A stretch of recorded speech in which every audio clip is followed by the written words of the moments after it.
Let me go ahead and call this special meeting and workshop to order. It is...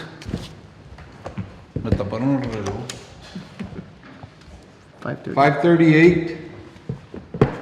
And we are in City Commission of Rio Grande City, Texas. It's Thursday, August the 2nd, 2018. And we are at 5332 East US Highway 83, Suite A, Rio Grande City. I'm gonna go ahead and go to general. It's item A, call to order and invocation and pledge of allegiance. If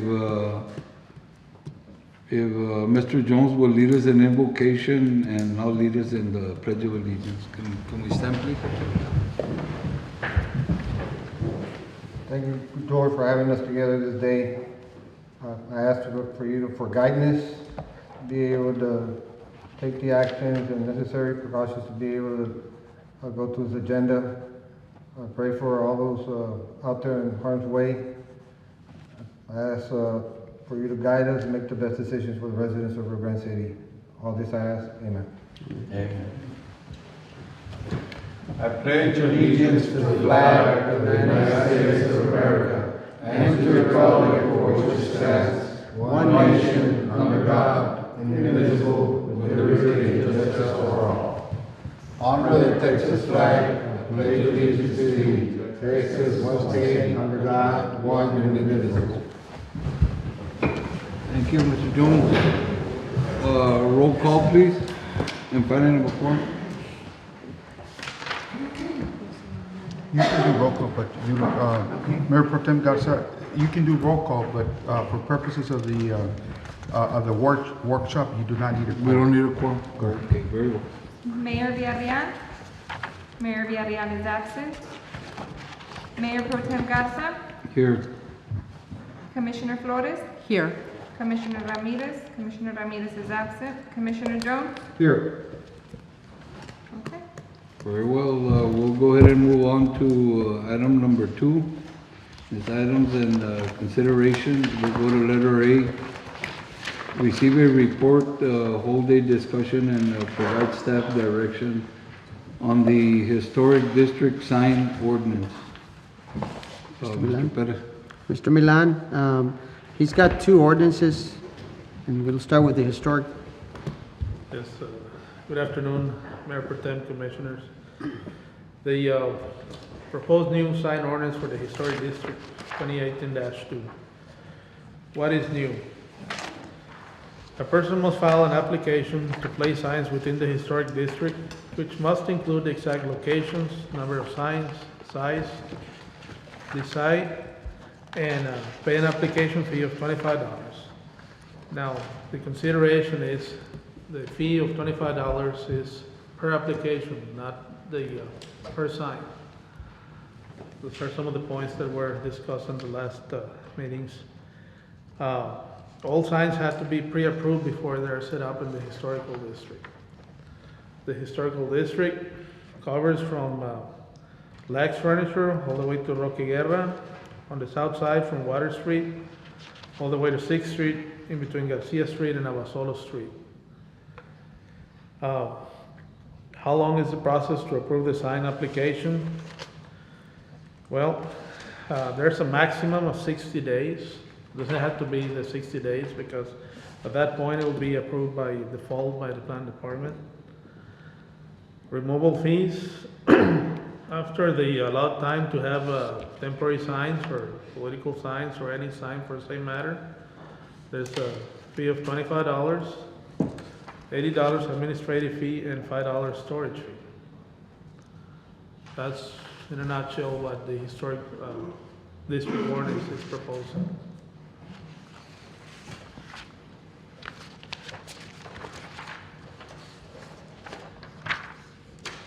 Well, I'll go ahead and start the discussion. I'm all for the control of the signs in the downtown area and our historical district and some of the streets, some of our main streets. but I'm kind of hesitant in what's being proposed as a permit fee to place these signs. I agree with what you have come up with the number of signs and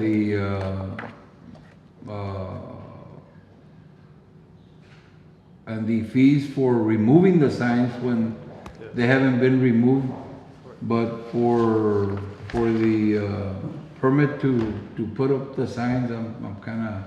Well, it's an application fee, and it's just $25 per, regardless, I guess, number of signs. It's not per sign as was originally proposed, but again, it's just a $25 application fee, which is basically all you have to pay, unless, of course, the signs remain there for never and ever. So if I come in with 100 signs, I have one application fee of 25 for processing That's things, $25. and that, it could be 100, 150. Yeah, there is no sign fee or an additional permit, unless of course it's a permanent structure, like a sign on Second or Main Street, or a commercial sign, in other words. Then you have to go through a regular sign ordinance process. This is just for. But it doesn't, in other words, it doesn't limit the amount of signs that can be placed on a historical district. Well, it does, Yeah, thank you. right? Cuatro, cinco, seis, how many? Well, okay. The For the, application. for the purpose of the hearing, because I think, Yeah. it's being recorded, But he's just saying, for public information, what is the ordinance Okay. calling for? I think I'm understanding the question. The $25 fee is an application that is telling us, regardless of the number of signs, how many signs, where you're gonna place them. That's why it's an application for us to review which signs are gonna be where. In other words, that you won't create a clutter in a certain property. Well, you know, at this property I'm gonna put 5, and of course you wanna say, no, you only got a limit of 3 per property. Then you can have another 3 somewhere else. Doesn't mean that you're only limited to 3 signs. You can have 6 or 12 or 15, it depends on where you want to place them. In addition to, and this kicks in the other ordinance, the 25 feet radius. In order to avoid clutter, there's going to be a 25 feet radius in between signage. And Mr. Milan, shouldn't there be a limit? I'm going to give you an example. During the last election, you had a lot of candidates running for office, and the historic district is not that large. It's from Lax to Roque Guerra.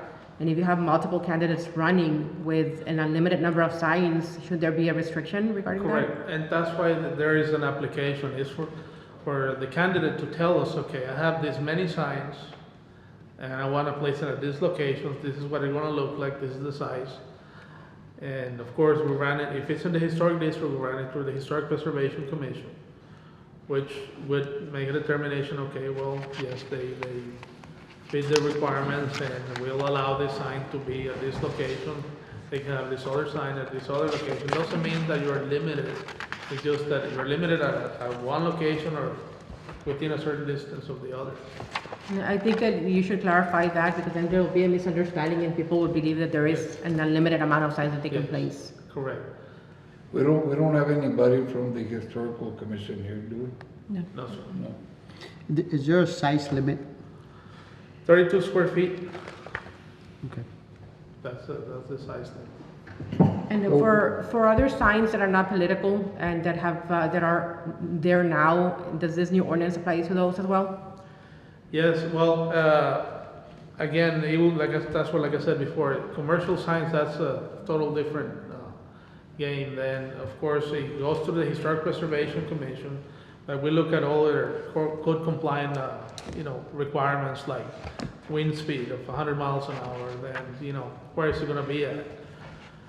Just last night, they approved 3 new signage. One is on 2nd Street, one is on Main Street. What is now, what used to be Elsa State Bank, now being Rio Bank. All those permanent signs are to be considered and treated separately. Does this ordinance address T-posts? I'm sorry? Does it address T-posts?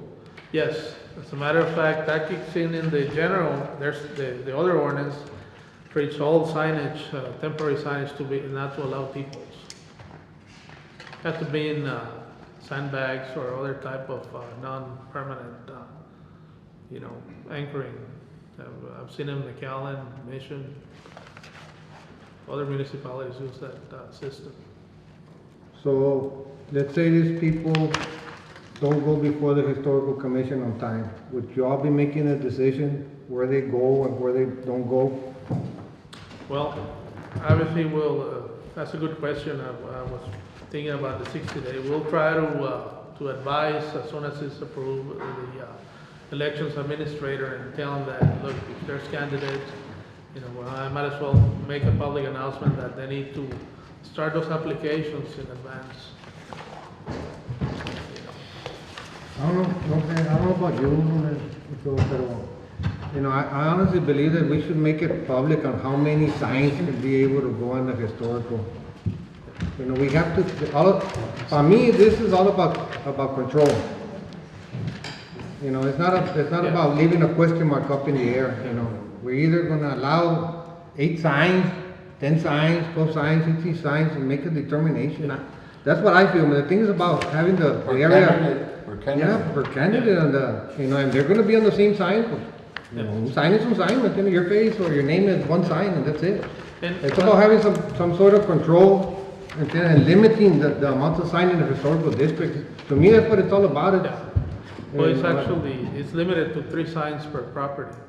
Per property? Yes. Okay. In other words, in your application, you can say, I'm gonna put 100 signs. I wanna install them all over town. Yeah. Doesn't mean you have to put them within 2 or 3 blocks, so you have to, decide and all the requirements. That's why the application, but we can talk to us, say, look, you can only put 3 on this lot and then another 3 on a different lot. Of course, there's gonna be candidates who wanna say, well, I wanna put it right next to that sign. Then wait a minute, somebody already beat you to the line. Now you have to leave 25 feet radius. That's to avoid the clutter. We had I would say, maybe about 10 different locations where they built wooden frames of 10 by 20s or 10 by 15s. I'm not sure what the size is, but do those fall under the same regulations as commercial signs? All those wooden frames, they're not gonna be considered more like a permanent structure. Now we need to look at, okay, it's gonna be temporary, it's gonna be permanent, and we're gonna have to look at the structure more carefully, because they start popping up and then people see it as an opportunity to get a lease space. Because there's about, I would say 10 or 12 down Main and Second, Yes. Flores and Abasolo. Well, Main and obviously- Second and Flores and Abasolo. At that point, that wouldn't be a temporary sign, that will be a permanent sign, which will fall into the full code compliance. And obviously, they wouldn't be in compliance.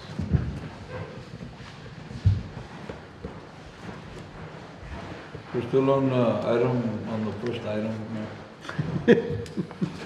So, at just here in time, is that it? For the record, the Mayor Joel Villarreal and Commissioner Ray Saenz are present.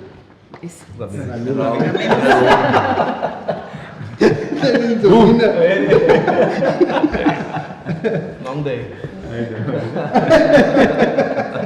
We're having fun, is that it? I was hoping I'd get over the agenda, but then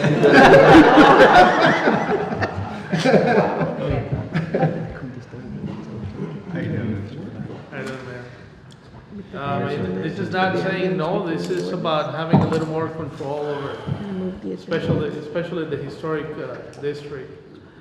It took us it's a lot of work to keep certified as a certified local government we need to protect. I think the questions you're asking, Commissioner Jones and Commissioner Garza, are answered on the next city ordinance, about the T-post, the number of signs, the distance. Okay, yeah, that's what it was addressing. Yeah, and when you read them together, I think it might answer Yes. the question. That's why on top it says it includes the same requirements as temporary sign ordinance 2018-3, in addition to.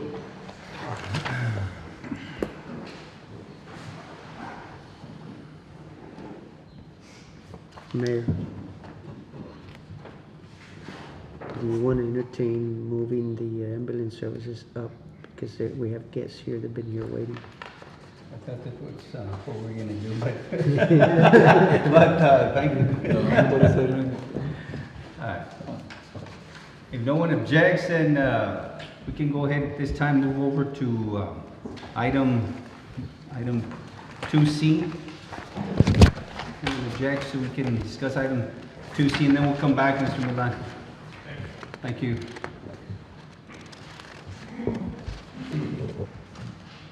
Good evening, Mayor and Commissioners. Under items 2C, we had discussed in the previous meeting about looking at an ambulance service for the city of Rio Grande. It's for better response time and service for the community, as we've encountered several calls that there's no show or response times that are lacking to the local ambulance service at Stark County. So we have Transtar, it's a local company that's going to be doing some presentation right now, a little bit different than what we had last meeting. We had an outline that we're going to follow, so we won't make it too lengthy. So it's going to be a 10 or 20 at the most presentation of what it's, more, that's what they're here to present and not to the city. And then from there, we're going to have City of Palm View do the presentation. Okay.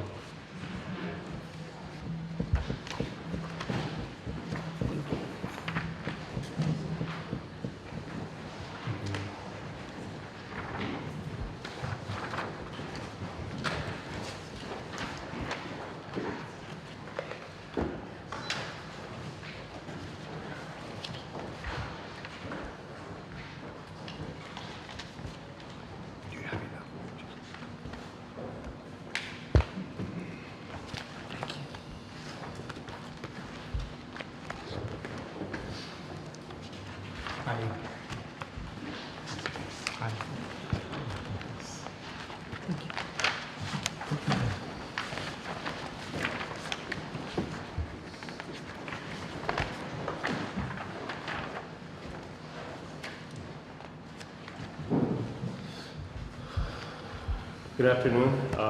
My name is Rafael Cantu. Thank you for having us, giving me the opportunity to present this proposal. I was told differently, well, the chief told me 15, 20, Mr. Perez an hour, so. What's he? I'm a little bit out of my elements. I have stage fright. I've never done this before, but you gotta do what you gotta do for the city, for the people. So, first of all, my name is Rafael Cantu. I'm a paramedic for 25 years. I've been doing it. I started my company, Transtar EMS. I'm just going to say real briefly, I'll try to move on along. We started, we are locally owned, and we've been here since, started with the EMS since 2009. And we're actually members of many organizations. These are just a couple of them that we are. And we are participate with the Texas Ambulance Association, which deals with the legislative part, and also the Texas Advisory Council, which deals with hospital and EMS and how we can work together to in the valley. Continuing, this is basically what we do. We, by the city of Rio Grande, Roma, they called us because of the lack of the ambulance, the delays. We've been called before to do emergencies. We are an emergency medical service licensed by the Department of State and Human Services. We basically do the dialysis, doctor's appointments, long distance transfers. We currently have contracts with both nursing homes locally, the Tama and the nursing home. Combined, I have a staff which I love my staff. We have a combined experience of over 100 years, and they're great. We've been, again, for going on 10 years already doing this, and we also employ, right now I have 30 local employees that live here in Starr County that I employ. And my fleet consists of 12 ambulances, which are certified by the license by the state of Texas. I have 4 wheelchair vans and 1 specialty ambulance, which I created. It's still a prototype. Ms. Salinas is going to show you a little bit about it. I'm real proud of this, and again, she's going to show you a little bit of what we're about. As you can see, those are some of my ambulances. And hopefully, I mean, the salesperson said I will be having this. I have 2 brand new units, which by next week I should have, for, including my fleet. So this is again, the salesman said, you're going to be the first person in the state of Texas to have this bad news. But then again, it's a salesperson. I don't know about that. I'm also proud of a very expensive software that I purchased. This computer system that I have, it can be integrated with a 911 system. It's also GPS capability. It gives you the times. It reports everything. So in case of any questions, any times, speeds, locations, this software can show you any information that you might need. The reason why 911. Mr. Perez, Chief, in the first meeting I said you will never hear me say this, but for those that haven't, I apologize, but I will tell you. The reason I'm doing this is for the honor and glory of my Lord Jesus Christ. And so, major reason. It's a passion. Since I was little, I love helping people. I got the opportunity to start this service, and and it's been, a dream of a lot of people in this county, because I hear of a lot of these people saying we need a better service, we need a better service. So the reason I opened up my service is because I know there was it was a broken system. And I said, you know what, one of these days, I'm going to be here, maybe not as, so this is the reason I'm here, to serve this community. It's not about the money. I mean, money to me, I need to pay my bills, and of course my employees, but that's not the reason I'm here. I'm here to bring a better 911 system to this community, to this city. The reason how I'm going to try to improve the 911 system, which is, and first is the quality. Uniting EMS. Right now, PD and FD, they are united, but not EMS. And the people that are suffering are the citizens of Rio Grande. Because if you're not united, there's no communication, and it doesn't work like it should.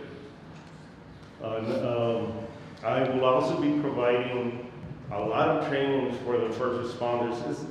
PD, there's certain things that I'll be training them on some if I granted this contract, but it's basically for the EMTs, the firefighters, and some of them is advanced life, cardiac life support, pediatric advanced life support, PPE, personal protection equipment, which we brought down for the, we were the first provider that brought down the personal protection equipment to a high school. So last year we had the students in Gruya participate in how to place this equipment in case of infections, protecting themselves.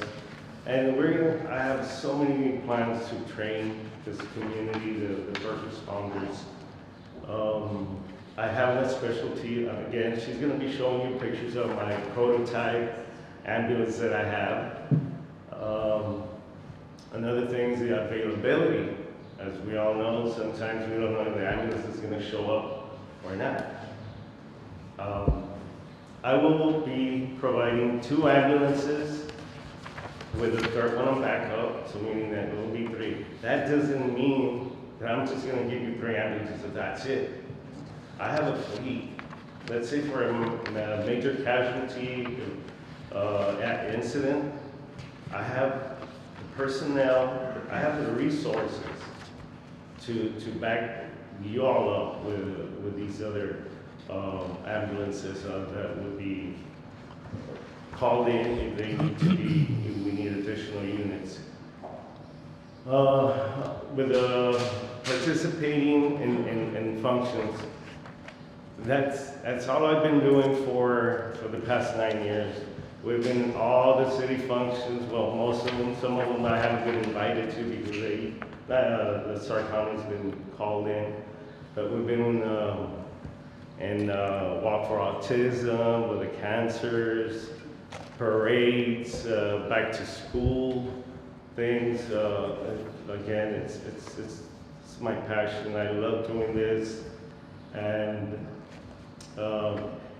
for some instance that, you know, I do have mutual aid contracts with 2 of the local ambulance services, which is Ameristar and St. Louis.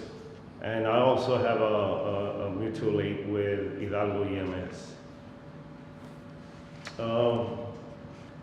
How I'm planning to, because of the delays, the traffic, some, you know, the peak hours, I'm proposing to put one on the east side and one on the west side. Let's, for instance, one ambulance leaves from the west side, the one on the east side is going to come and be by in the center of town, so we can reduce the time. And you know, certain times, or every time when one of them's out, where we'll always have an ambulance in the middle of town just for better response time. And you know, nothing is guaranteed in this world, but I assure you, this city will never be unattended again. Because I have the resources, I have the mutual aids, and we're local. We're right here. Response times. I am proposing a 7 minutes or less response time with a 90% or better, you know, monthly response. So the radio systems. All ambulances have radio systems, but currently I'm using AT&T push button walkie-talkies. I was contacted by AT&T. They have a special program for first responders. They said, well, you need a contract in order to do this. They told me that in case of a power outage, or well, not power outage, an antenna goes down, they will supply me with my own portable antenna. So in case these antennas come down, I will always have communication with my guys. One of the other things that I'm going to be donating all the supplies to the fire department, to the PD. Let's say they're always going to be there. Hopefully we'll be there with them. But in case there's a delay with the ambulance, the fire department is always there before the ambulance. I'll be donating the supplies for them so they can start doing what they need to do in order to help the citizens of the Rio Grande City. To reduce the liability, I do have $1 million coverage with a $3 million aggregate and malpractice. This is just legalities in case we get sued or something. We do have an insurance in place already. One thing that it's been done, I think they did it already, a CERTS, a Citizens Emergency Response Team. I will be hosting, and let's say for instance, a hurricane and the citizens need to be evacuated, we're gonna be training them first aid, how to, you know, provide a shelter, how to run a shelter. And so that's one thing that I would love to do with the citizens of the Rio Grande City. I will also, this is a new thing, the designated infectious control officers. It's a new thing with the state of Texas because of the Zika, Ebola, all these new diseases that are coming into play. The state said every first responders, they need to have this officer and a plan in case of an outbreak. And Ms. Salinas is going to tell you a little bit more of that, which is, to me, is very important. I currently asked the chief if they have one, and he said, no, well, this is what we're going to do. I have my own, and we'll be providing the training so each department can have their own, which is required by the state. Continuing education hours, it's also, again, basically for the EMTs, the firefighters, and my guys, the EMTs. Every 4 years, they got to recertify. So I do have a program in place and it's approved by the Department of State and Human Services. And I also have my trainer, which is also, he's an instructor certified with the state. And I'm going to be teaching, and every time you see, it costs money to train people, and well, I'll be giving these for free, so they don't have to go out there and spend their own money, and we'll have a record for them, and so they can continue their certification. One of the things also that I was told that when PD gets there, they hesitate sometimes to go when it's like a cardiac arrest. A cardiac arrest is basically someone dead. When they're there, they're not trained, and they don't know basically what to do. So I will be teaching them CPR, first aid, and how to use the automated defibrillator. And with this, I mean, every second, it's not minutes, seconds count. Every second counts for a person to be, you know, brought back to life. So with this, all PD, I'm gonna donate this AEDs to every emergency vehicle so they can be prepared for in case they need it. This is what I'm requesting. I'm requesting the city rights. I'm requesting city rights because 911, it's either you break even or you get slightly above or below of whatever your profits. It's very difficult to get reimbursed. I mean, you will get reimbursed, but the spending that I'm going to be doing, I need to bring somehow. I'll work for my money. And I'm asking just for the city rights for all non-emergencies, like doing the doctor's appointments again, the dialysis, all these things. Because I'm not going to charge anything. I'm not charging a 0 cent to you all. And the reason is because I love what I do. I want to bring train the first responders so the community, the citizens of Rio Grande can have a better 911 system. I am proposing a 5-year contract. And in case, I mean, I understand you're thinking about going here municipal or private. I will help you for no charge throughout the years how to create your own ambulance service. I have the know-how, I have a lot of experience in this, I have a lot of contacts that I can help you all with. And with that said, well, that's my end of this presentation. Right now I'm going to be passing Ms. Salinas It's just gonna give you a brief description of the trainings and things that we have in place and having at this time. Thank you very much. Thank you.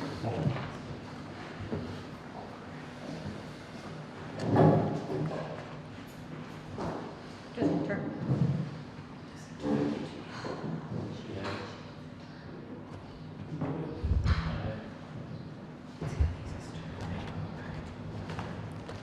I have vertigo, so I can't be turning that quickly. Sorry. A little about myself. My name is Esther Salinas. I've been in EMS since 2001. I am ambulance station manager, a medical incident support team member, and an ambulance strike team leader for the state of Texas. I also have been very active in the Valley. I live in McAllen, but I have worked very closely with Hidalgo County Health Department, Hidalgo County Emergency Management, Cameron County Health Department, and I've created plans for those areas. But those areas was difficult in the beginning because a lot of EMS providers were clashing. So to unite EMS, to work as one for a certain goal, to save lives and respond times, that was difficult, but it was done. One of the major exercises that I did because of the plan that I created was the all-hazard emergency plan, mapping plan, and well, it was successful, but it was taken upstate and it was sold to TxDOT and all this, so never saw that money come back to me, but that's fine. But saving lives and response time, yes, that's the majority of what the city needs. Your city is growing, and I see it, and I see so much potential of what I could do if I had the opportunity to move it forward, to be the cornerstone for the whole valley. So I was the emergency planning person for the city of Westaco. I no longer work there, I work for TransStar. And one of my things is I want the freedom to create. I see things and it's like, you know, what if I did this? Or what if this happened? How would the city react? What would the people go through? And would the city, would the health department, our local health department have the resources for it? How would emergency management work to get it fixed right away? So that's some of the plans that I have done, and at the end you'll see it. The new positions that came up at state was the designated infection control officer. And why is it so important to have a designated infection control officer? As you can see there, this is the outbreaks that are occurring all over the world right now. This is, I'm missing some countries, I believe, but these are the ones that are currently working. If you look at where we're at, we're right here, but we have Zika up in our state. We have dengue coming up from Mexico. And Eastern equine cephalitis in Florida, Alabama, North Carolina, Virginia, plus West Nile up in Virginia. So all these diseases, a designated infection control officer has to be aware of. Because how else am I going to protect my responders to be able to save and respond to your citizens? So that is the role of an emergency. That's a role that I do. I take my role very seriously. Other EMS providers don't. Other EMS providers it's a little 3-page plan, and as long as state says it's okay, you know, this is what you're gonna do, this is what you're gonna do. But they're afraid to take care of the citizens that they're responsible to take care of, that they're contracted to take care of. So protecting first responder is my goal, my job description. And I do that by creating plans, vaccine programs, and providing proper equipment, and trainings and testing and protecting the community. That will be the end that you'll see. The infection control plan and the exposure control plan. As you can see, it is a big plan. Go to another EMS provider, they're gonna show you that. Because if my responder gets exposed to any virus or any communicable disease, I don't want him responding to your citizens and passing that virus on to your citizens. I have to have the proper forms, I have to have the consent forms for the source that contaminated him. So this is not all of it. I still have a lot of paperwork that should be in here, but it's heavy to be carrying around. So, but infection control plan, in there, in the infection control plan, you have the respirator protection program. You also have the HIPAA, you also have the PPE, and you also have the immunizations and the in-house trainings that you're gonna get. The exposure control plans will also have the exposure control packet of all the forms that the medic will be signing, and the doctor, and the source that's carrying the virus. The immunizations, all new hires must bring proof of updated immunization records when they come and that's one of the things I request. When they come and pick up an application, I go, I'm gonna need your immunization record, and if you are willing to work here, you need to get a TB test, and all hepatitis B, everything else must be updated. I need it updated. So it is the proof of TB tested prior to the first day of work. And TB tested done usually for employees that are negative. So what if the employee is positive, right? What if Ralph ends up being positive for TB? So I take him to the state, they get the chest, make the arrangements that he's been exposed, it gets reported to state, he goes get a chest x-rays done, and then they're giving him the medications to, if he's latent, that it's dormant, that it's asleep, then he gets the medications to make sure he stays asleep. But during winter season, if Ralph starts showing up with the flu or with a cough, after 3 weeks, you know what, you're going back to get another chest x-ray, because I can't afford to have you expose these other medics. So all of this is something that I have to keep on tabs. Yes, he will be wearing a surgical mask. And if somebody's very close to him, let's say that I have to monitor him and check him out for temperatures or anything like that, I will be wearing an N95 respirator mask. We also work, coordinate with the Texas State Department of Health Services, the one that's here, and they come on site to our office and they vaccinate our medics to, if they're about to expire, they'll do that, so everybody stays updated. This is providing protection for our PPE. When Ebola came out, this little thing was what we were supposed to wear. This is what the county had told us to wear. This little yellow, little fusing gun. That was not going to protect the medic. It's not a unit. An Ebola patient's going to be coughing up a lot of blood. On the floor, on us, it's going to splash all over us. That wasn't going to protect us. So we build up, we're still missing some stuff on that picture, mind you. So we build that up to different levels of PPE, depending on the virus, because not all viruses is going to require, where is it? Where's my case? Not all viruses is going to require that package right there by the goose. You understand that? I could use for Ebola. The yellow, yes, as well. And these two are for respirator protection program, the two helmets that you see up there. Those are other means of respirator protection program. Plus your N95 mask and the surgical mask that we will keep in our units to give to our clients, not our clients, but our patients if they were sick with the flu or with a cough.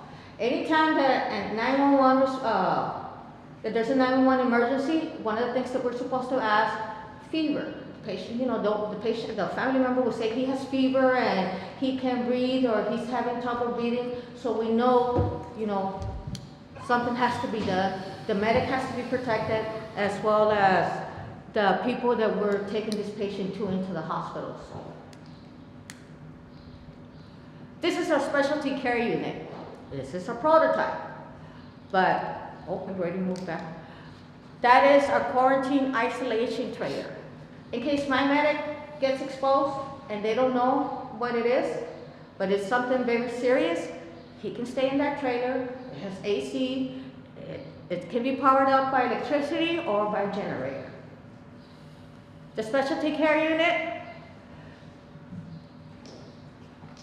well, it stopped working. If you see the little box up there on top, on this photo, that is EMS UV 24/7 air purifier. What it does, it takes in contaminated air from the patient, and inside the little box, there's a UV light that'll kill the virus, bacteria, mold, whatever it is, 99% of that, and it'll throw out purified air.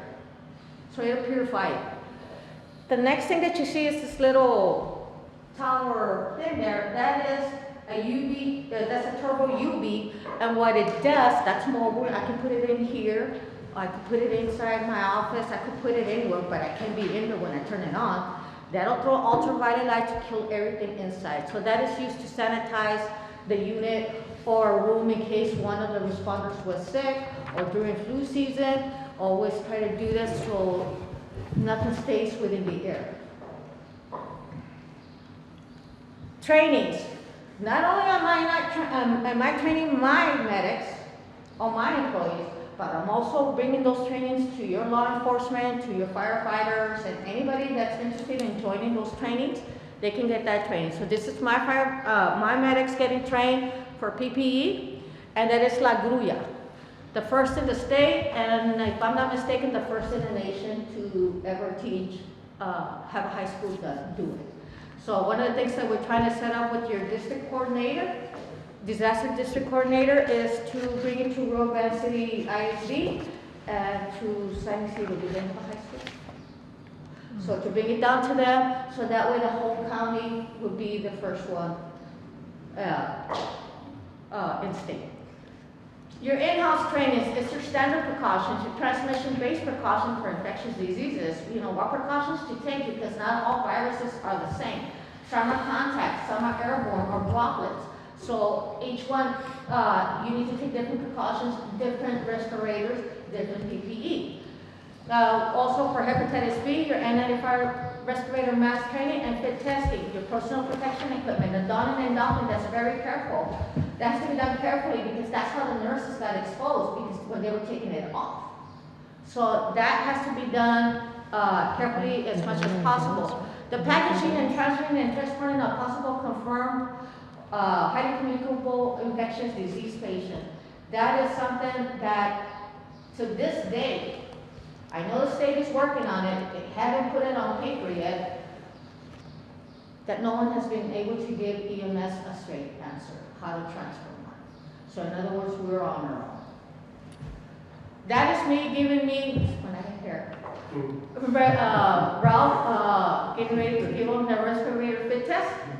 And that is me packaging how it would work with a patient from the house. This is how we package them going from the house to the hospital, because once I walk into the ER, if I don't package that patient, if he has something very contagious, he's going to expose the whole ER. So that's one of the reasons that I was teaching them, but you'll see what the packaging actually looks like. Oh.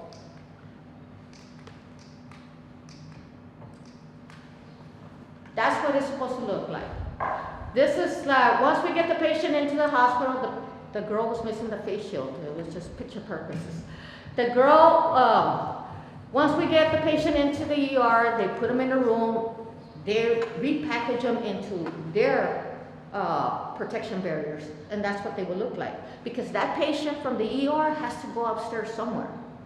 So not to expose everybody, the civilians and the other hospital staff, that's what they package the patient. So if the patient is coughing blood or anything, it doesn't get out there. Is that the terminology, repackaging? Well, that's Is what, that, I'm just wondering if that's the terminology to use. That's what Okay, EMS calls the packaging. I guess because you wrap them up, a package.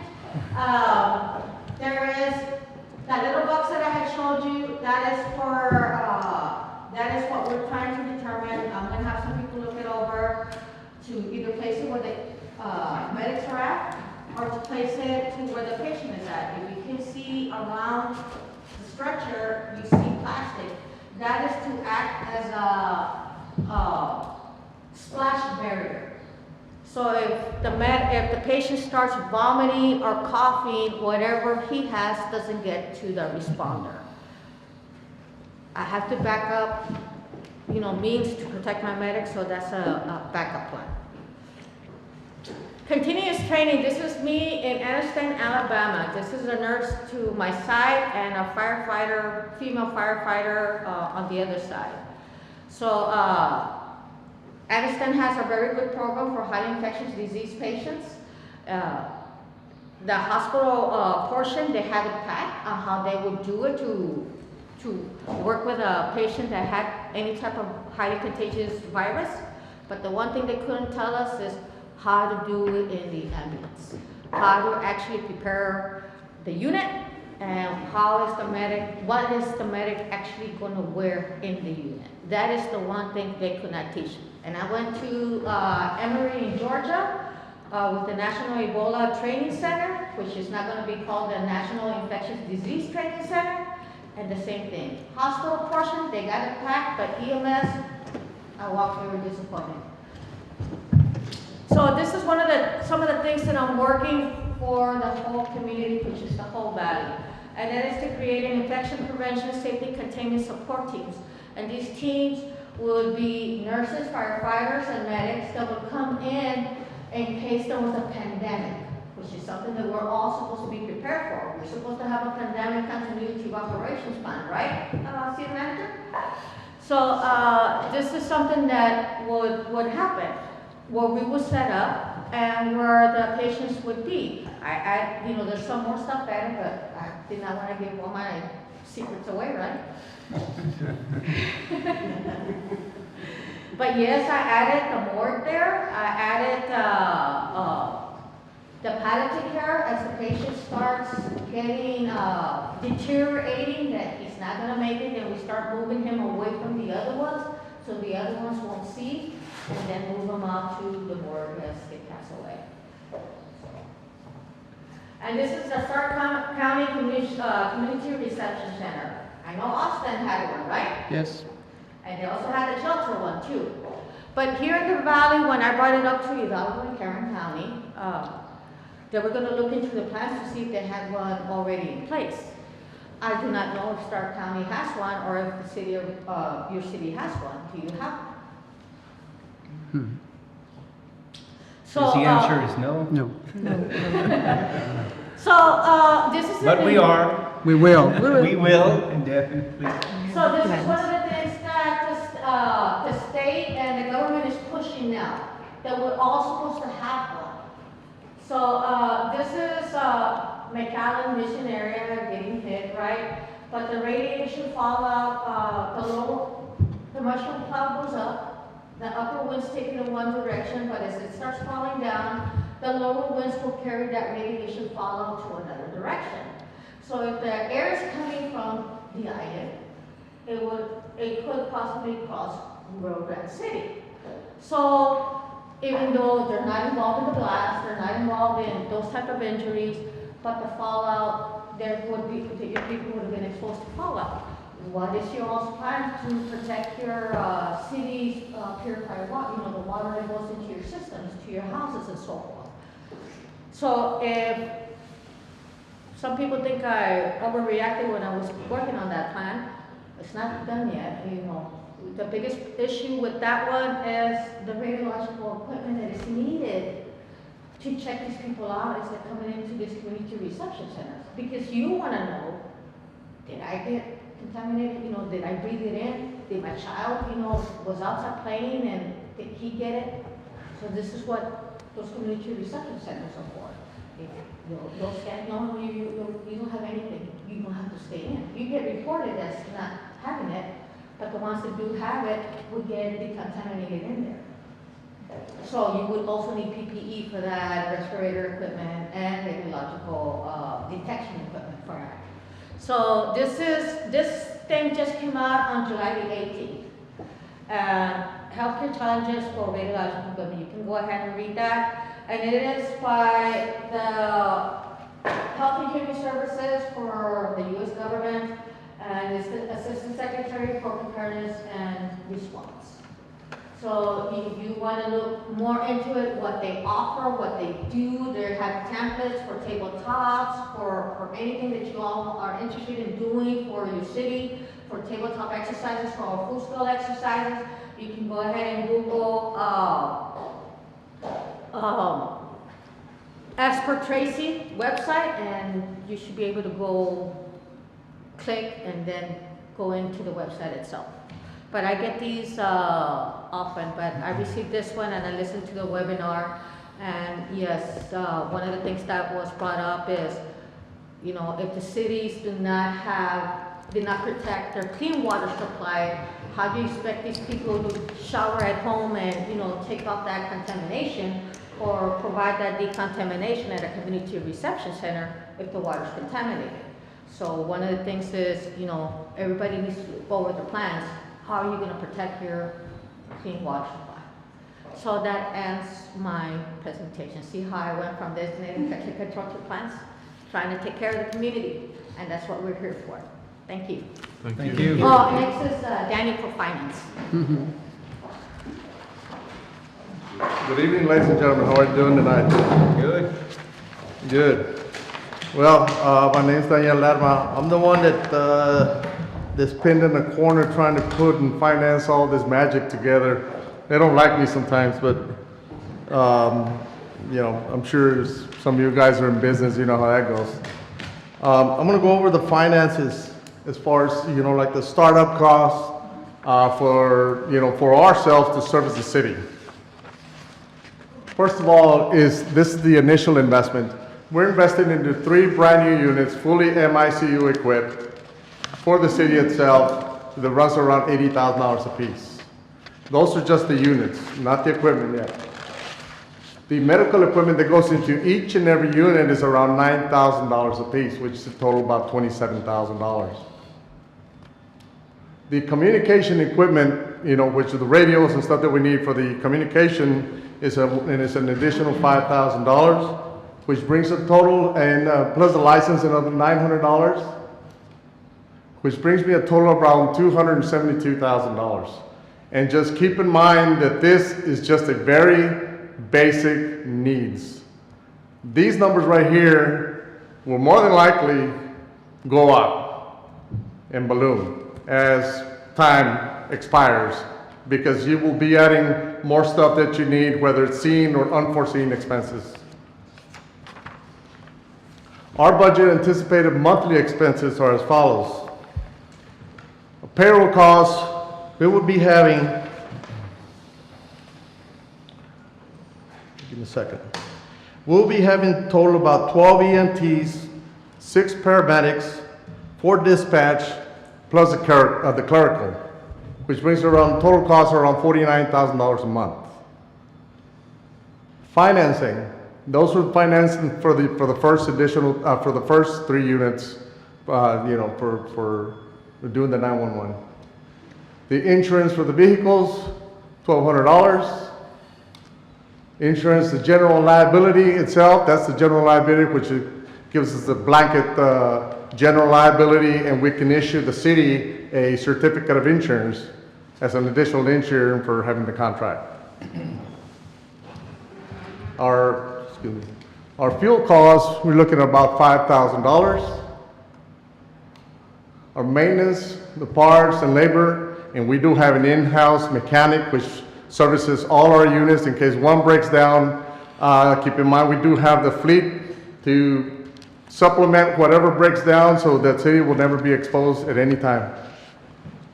Our office and overhead expense, that's the ones that's doing the dispatch and all the clerical work and the billing. Our office overhead expense, well, actually broke it down within, we'll be having up to 4 dispatch personnel. In our office overhead expense, housing and stuff, that's for the unit that if we get the contract, we're gonna have, like Mr. Cantu said, we're gonna have a unit station on the east side of Rio Grande City. We'll probably either house them in an apartment or something like that just to start off with. And we already have a station on the west side. Our medical director, we need a licensed medical director to operate.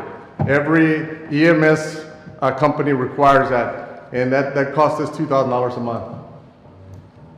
And the supplies or miscellaneous expenses are, for all the city functions, any miscellaneous supplies that we're gonna be donating to the city, and et cetera.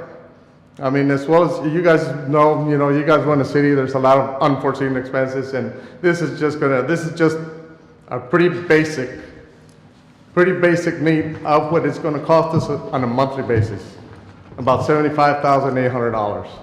And I guarantee you it's gonna balloon up to 100. These are the charges that we're allowed on every transportation that we do, whether it's emergency or non-emergency. The first four breaks down the type of emergency that we do, and those are the allowable amounts that we're able to charge. Okay? They're not all combined, so don't put them all together and say, okay, they're gonna do $5,000-$6,000 a call. It's not gonna happen. Average call cost is gonna cost us around between $600 to $800, depending on the type of call. And those are the allowable charges. For private insurance pays on average about 70% of what we charge. And about 7 out of every 10 calls will be paid out. There's about a 30% average that doesn't get paid out for non-insurance. Maybe indigents that come over here, or immigrants that come over here don't have insurance, where we just donated a call. And it happens, but that's what we're here for. The bottom part is what Medicare and Medicaid pays. The second part, the LLS, the BLS, and the MIC units, those are the actual numbers that we get. We can charge what we want to charge, the allowable amounts, but that's what Medicare and Medicaid pays. So we're not really here to try to put a lot of money in our pocket, because it's not going to happen. We're here because of the passion of Mr. Cantu and our staff, and that's the reason we require the supplemental insurance by getting the city rights and doing all the non-emergency calls to try and help us finance some of what we're trying to do, for the city. The monthly charge for medical biller, every time that we bill, and for every dollar amount that we get paid, we pay the biller 7.5% of our monthly revenues. So, and just keep in mind, most of the revenues and the taxes will remain within the city of Rio Grande, because we're local, we're gonna hire local, and we're gonna keep it within the city. And our models is the same as your models. Shop real first. Thank you, ladies and gentlemen. Do you anticipate hiring, if any, more staff as a result of, let's say you do get the contract? Or do you already have the staff to sustain the? Right now we have partial of the staff we do have already, and we've been anticipating whether if we do get the contract, we've already talked to some other paramedics some of them are local, that are working somewhere else, because because 911 offers more time and overtime, so they'll travel. They've already know, if we do get the contract, they're willing to come over here. So we've been preparing for this, to fully staff the city, to get the paramedics, get everything we need, get everything in line. But is there a number off the top of your head that you're looking at? I mean, how many new staff, if anything, or? As far as the number of paramedics and staff members? Let's say the current staff you have. Mm-hmm. If you were to be awarded the contract, would that include more staff, or would it be sustainable with what you already have? No, this is going to be additional staff as well. Let me add that, okay. I have 30 employees right now. That if you want me to start small, I can start small. Oh, yeah. But we will continue. We figured out with 12 at least more EMTs, and unfortunately I have a lot of friends, and they told me already, Ralph, they give you a contract, we're there. So the staffing, there's no problem, and with a schedule of A, B, and C, because we're gonna try to run it with the FE, because we are gonna be using, some of the firefighters, you know, to help. I know there's an issue right now with, you know, the firefighters and the hours and everything, to keep them here, because I know at least one of them is leaving already because of that. With that, I spoke with a couple of them and said, I will stay here, we'll help you out. They're EMTs, the majority are EMTs, so in reality, I really don't have to go and look elsewhere because you already have EMTs here. So that's where we're gonna unite EMS, FD, and PD. And just with the A, B, and C schedule, you know, try to work with the firefighters so they can have an opportunity, work for us, work for y'all, and individual. But more or less, it's just 12 additional paramedics and EMTs that we're gonna be hiring. And that's not including 4 dispatchers, 12-hour shifts, you know, clericals, more people, you know, and we are gonna be, I mean, there's gonna be some that they're gonna be coming from the valley, you know, because when I started, I had a hard time finding EMTs. So what I did, I brought a school down, and I don't know if you remember, I was having a school. I had a school down here, and I got about 5 of those. I trained a lot of people. We had night classes for EMTs, you know, because STC it's a full day, and I had a school which I'm thinking of coming if we have that issue again, bring it back over here in case we need more EMTs. That's no problem. The personnel is no problem. You know, we can bring that, and I have many friends that already told me, we'll work for you, as long as you get a contract. And if I can interrupt you. Yeah, go ahead. On the proposals that, the outline that you gave us, I want to go through that. Okay, the 0. I'm not gonna charge you anything, you know. I know, you know, you have a budget. It's difficult for you.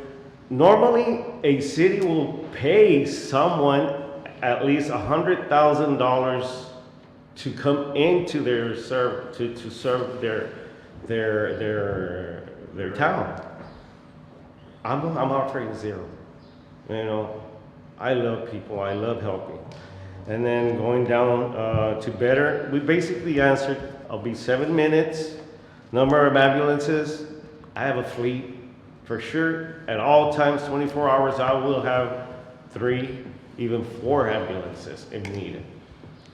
And then the extra events, they're all on me. I'm not gonna utilize my company, my transfer company with using my 911 like, you know, the current Stark County Memorial Hospital, they use their 911 ambulances to transport to hospitals and leave the city unattended. And trust me, this city's been unattended a lot. So the 911 ambulances would be specifically and Specifically strictly for the 911. It will 911. be specific to the city. I'm not gonna use to go and do the football games in case I get that, or let's say 4th of July event. I have other units, I have other resources, I have personnel to cover those. 911 will not be touched. This third one, I spoke with two of my friends. One's already retired from she was our clinical, the compliance of the Department of State and Human Services. They told Ralph, you can't, since you're being reimbursed by the federal government, you can't give money or anything monetarily. Now, what I can offer you, I can donate this training, I can donate equipment, I can donate my time. And then the taxes and people working here, you know, this is the way I can pay you all back. And again, if you already want to have an ambulance on the city municipality, I'll help you. and I can help you throughout these years because it takes at least minimum of 3 years to 4 years to open an ambulance service. I'll help you bring, and then you can, you can come in and take over, and the little profit that I'm going to be making, it'll be yours. On the Well, if anything, I guess would be the number that, or as far as the amount that it would cost us to, let's say, get a training, what would that amount be? Any additional supplies that you would donate, that would be more of a figure as opposed to, here's the money. Exactly, because I mean, by law, Right. it's called a kickback, and I can't do that, and I will not do that. Please don't say that word here. Okay. Come on. Cut it out. I work so much with my company, so much for this city, this county, and I don't want to lose it. And in case you don't know what it is, I'm not gonna stop. I'm still gonna train you all. I'm still gonna bring things to this city, this community. I want the best for this. I live here. I have a Down syndrome child with an open heart that I'm afraid the county won't respond to her in case she needs an ambulance. And I'm not just thinking of my daughter, I'm thinking about each and every one's family members, these citizens. And then, well, the contract, I mean, it's up to you. I'm thinking 3 to 5 years. I'll help you if you want to develop your own for no cost. And then, well, the rest, he told you. I mean, if you don't want to know details, okay, I'll pay how much I'll pay to, individuals. And then the last one is, you will never be unattended, ever. I'll be, this is my passion, and above all, this is for my Lord Jesus Christ. All right. I want to add something to that. Go ahead. One of the reasons we got the 911, it would be great to have Rio Grande City Inspire employees work over at Transtar, because that will give me an opportunity to train them and give them the in-house training so they can become trained trainers and go back to the fire department and give the training and the testing to the other firefighters. You understand? So it is, that's what we were hoping for, and that's one of the reasons that when I had one of them that had started working, they're like, great, I can train him. I can train him to become a designated infection control officer so he can go back to the fire department and train the other guys. And the city already has their own for the fire department. So it'd be good to have their employees come and work with us in the future if we did get the contract. I mean, if I'll still be happy to assist as much as I can with your departments and anything that you need. Thank you. Well, that's all right. I don't know if you have any other questions that you might have. Commissioner? No, I think you pretty much covered everything that I was going to ask. So, you were very thorough, so thank you very much for your time. Appreciate it. Thank you very much. God bless you. Thank you. Thank you.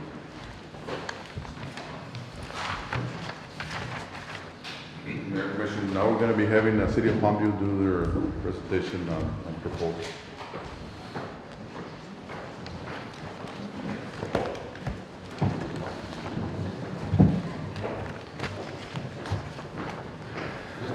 Good afternoon. Mayor, Council, my name is Leo Olivares. I'm the interim manager in the City of Palmview. And with me I have our chief, Jerry Alanis. I just met the chief about a year ago since I started working there, but I think we're cousins. I went on Ancestry.com and did the whole family tree, and he's Alanis from La Grulla, and so is my mom's side, so I think somewhere in there, Longoria Alanis. But I still have, I don't live here anymore, but it's still home. I got my sister's here. She works at the USDA TIC office. She's making sure all The cattle are okay. My brother's with Border Patrol, kind of chasing after coyotes. And you'll find my mom at church praying for all her kids, making sure that they're okay. But we don't have a presentation. We just wanted to go over the requested information. And so just going through that, again, we're not gonna charge the city anything for the program. What we are proposing is, again, meeting the response times that are national standards.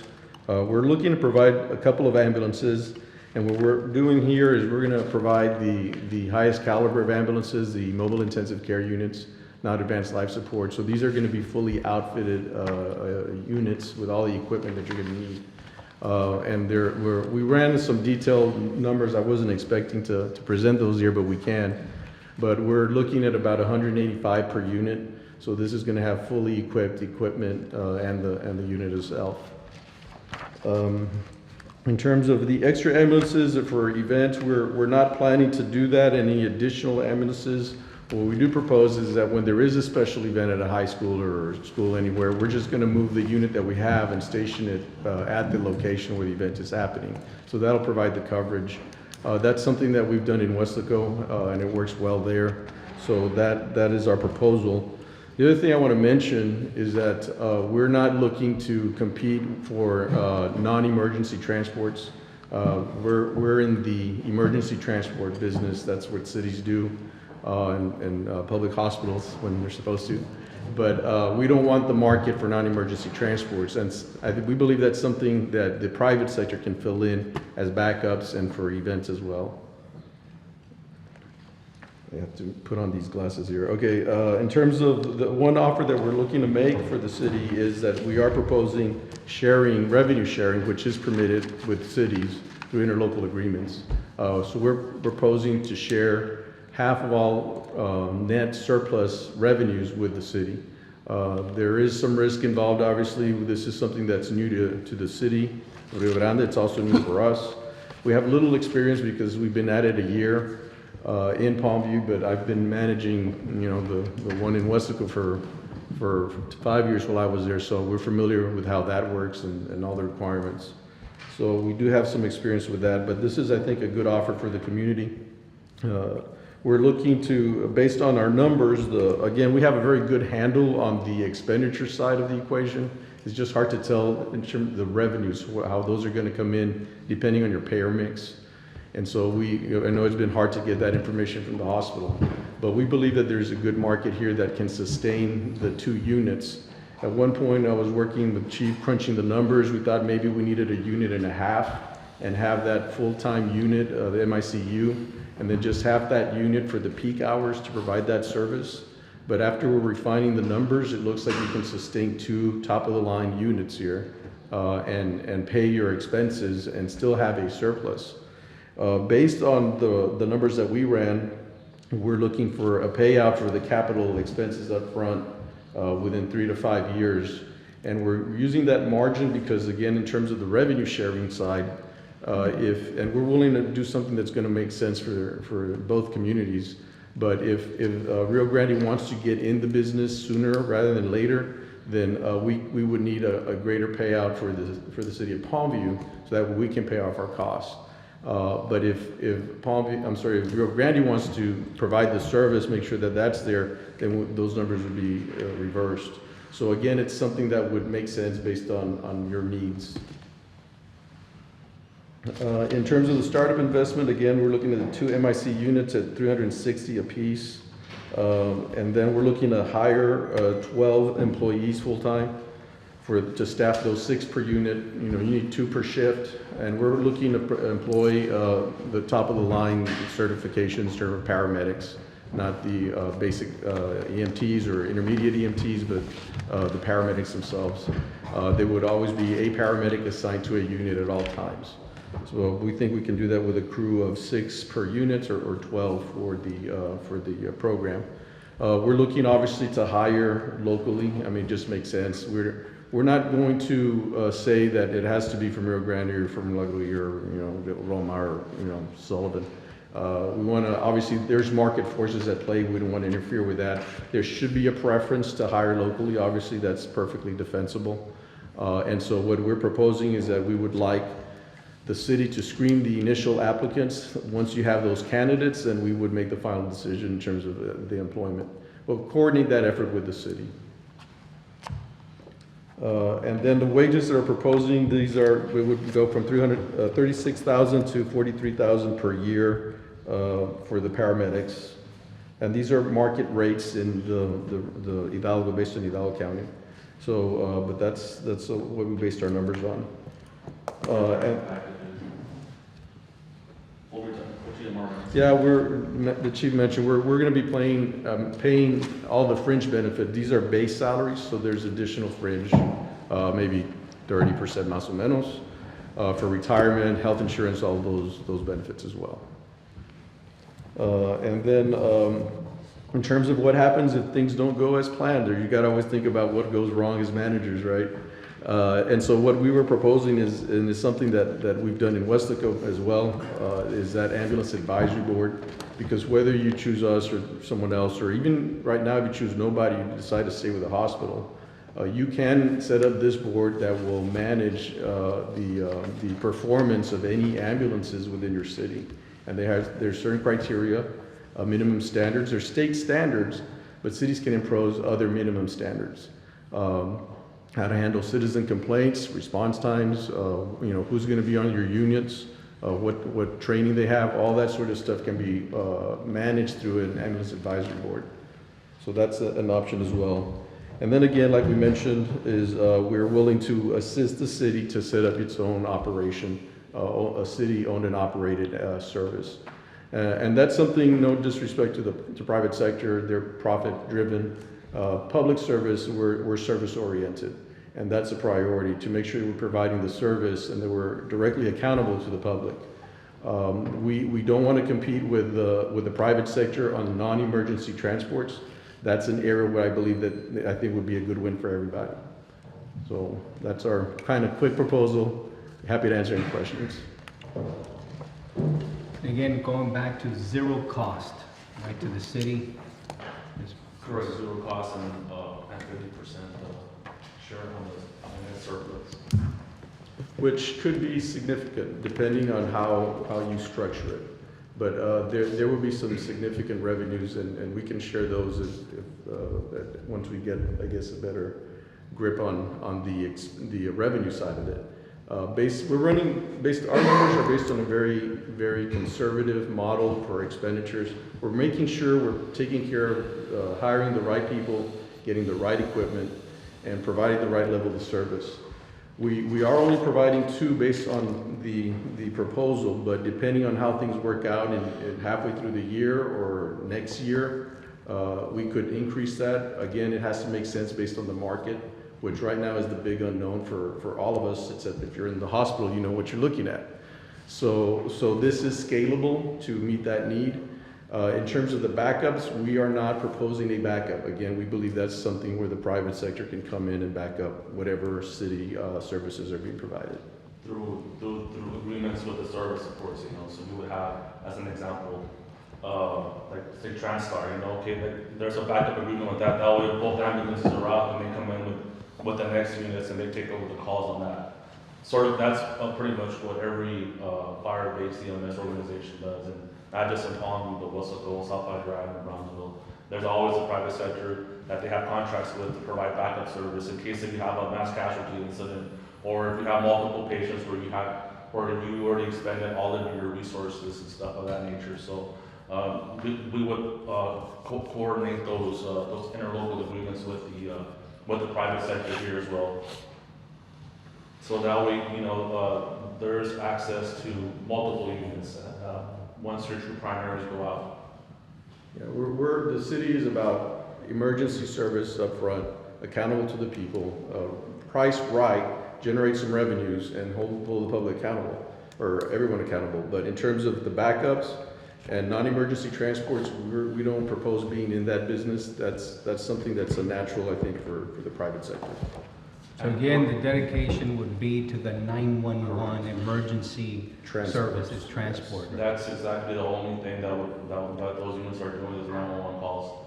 So then y'all would have direct control over those units as well. Whoever Chief Reyes would oversee that, operation, so you will have direct control over those units, so, I mean, I think Brownsville, Chief, is the only city in the valley that does non-emergency transport. I think so, So yeah. it's kind of anathema to what the rest of the world is doing. And again, we don't obviously, if Rio Grande wants to be in that service and that business, then you can be. It would be emergency and non-emergency transports.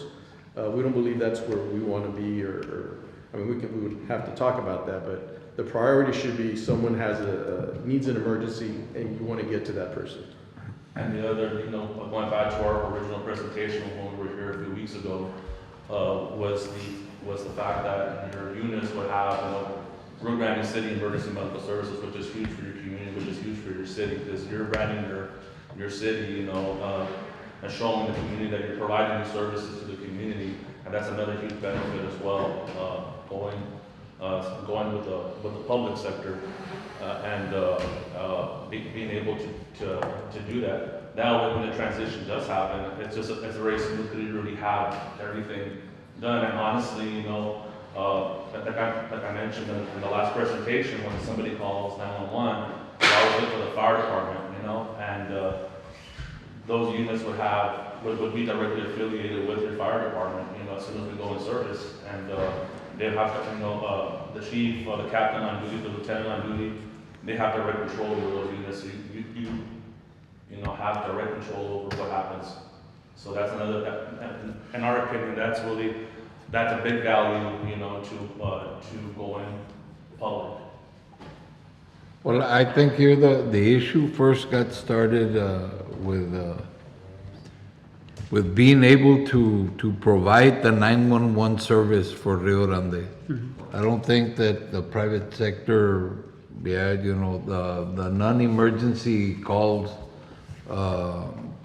should be left for the private sector. I think our number one goal is to provide a 911 service that's adequate for the city.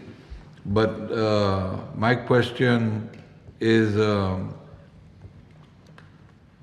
here it says either a contract of 3 years or 3 to 5 or an MOU.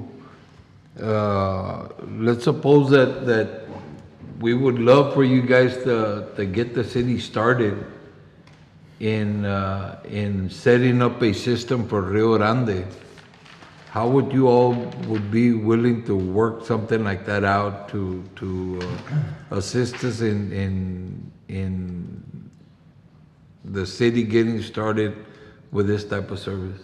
That's a very good question. I'm glad you asked that.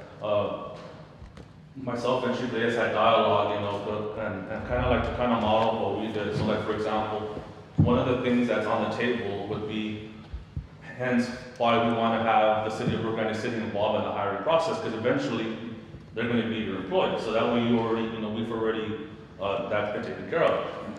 Through the time frame, whichever time frame we negotiate, right, is have those the paramedics and the basics that are on that truck already be getting cross-trained as firefighters.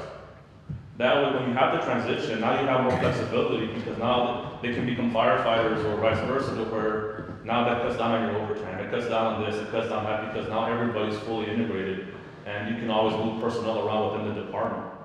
So that's one big way to be able to work the transition, going to the fire department. That way they're already cross-trained. So in Palmy, what we do is we're all fully cross-trained. So we're firefighters, we're paramedics, so on and so forth, and that shaves down on our overtime. Because we don't have to call an overtime, because we just move people around. Unless if now we're down to minimal staffing and somebody calls us sick, well, that's a different story, right? But that would be the way to do to transition into the city base, assuming if it goes into the fire department, or if it's going to be just the EMS division of the city that you already have your employees, then it's just a matter of you taking over the operation. But are you all willing to negotiate something? Would you all be interested in helping us do something like that? Absolutely. And it takes about 4 months to once if we get green light and get going. We would put in, the lead time here is the ambulance, getting that built out. And it's about 3 months to build it out, and then about another month to certify it. Reason being because they're brand new custom-made ambulances, so they're built to house, you all want to have it built. And now we already have brand new ambulances, and they're Have the logo, City of Rio Grande. and- the whole 9 yards, So that's the lead time, but once we get that in place, and honestly, we gotta recover those costs. It's an upfront capital Yeah, expenditure. no, of course. And we're quoting, I mean, right here, and we'll show you the numbers we did on the expenditure side. Well, I'm happy to email it to Mr. Perez, but, and the revenue side too. well, we don't really have it's hard to tell. A ballpark based on what, was. Right, but so that's why based on the numbers and the revenues as we now know them, we think it would be a 3-year payout for the city, for our city to pay for those upfront costs. So that's the reason why we're asking for a 3-year minimum. Let me ask Now, you this question as far as you all over there in Palmview. Do you all house your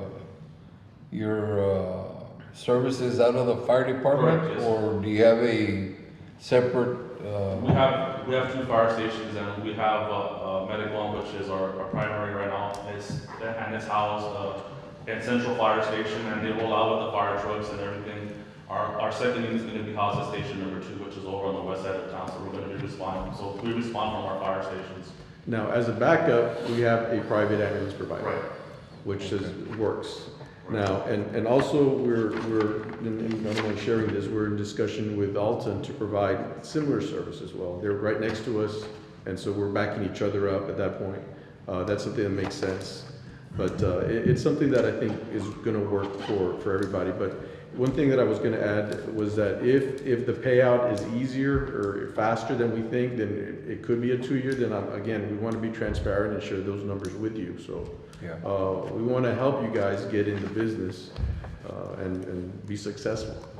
We have experience what you have, but with a private provider in terms of, because what they do, and it's all over the rest of the valley, it's a little different here in Star, but you have private ambulances in most cities, and they will, and I'm not saying everyone does it, some are better than others, and I'm talking about the private ambulance service.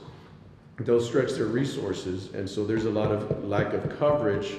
And you've seen it in the newspapers or on TV about, Donna, their ambulances and responsive, or San Juan, they're not there, and they're trying to minimize their expenditures and cover as larger areas as they can.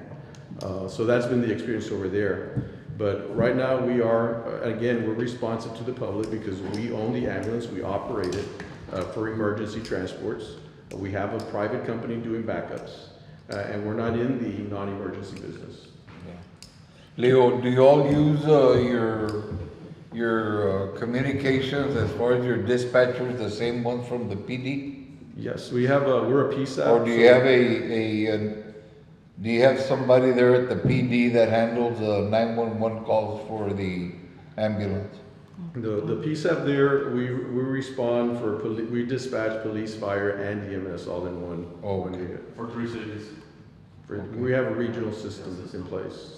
Can you walk us through the process of, let's say, you were to come in and you supply the equipment, the units, and year 3 comes up, that's when it makes sense, or 2, and we're ready to, go our separate ways and say, you've helped us through the process to let the city set up their own ambulance services.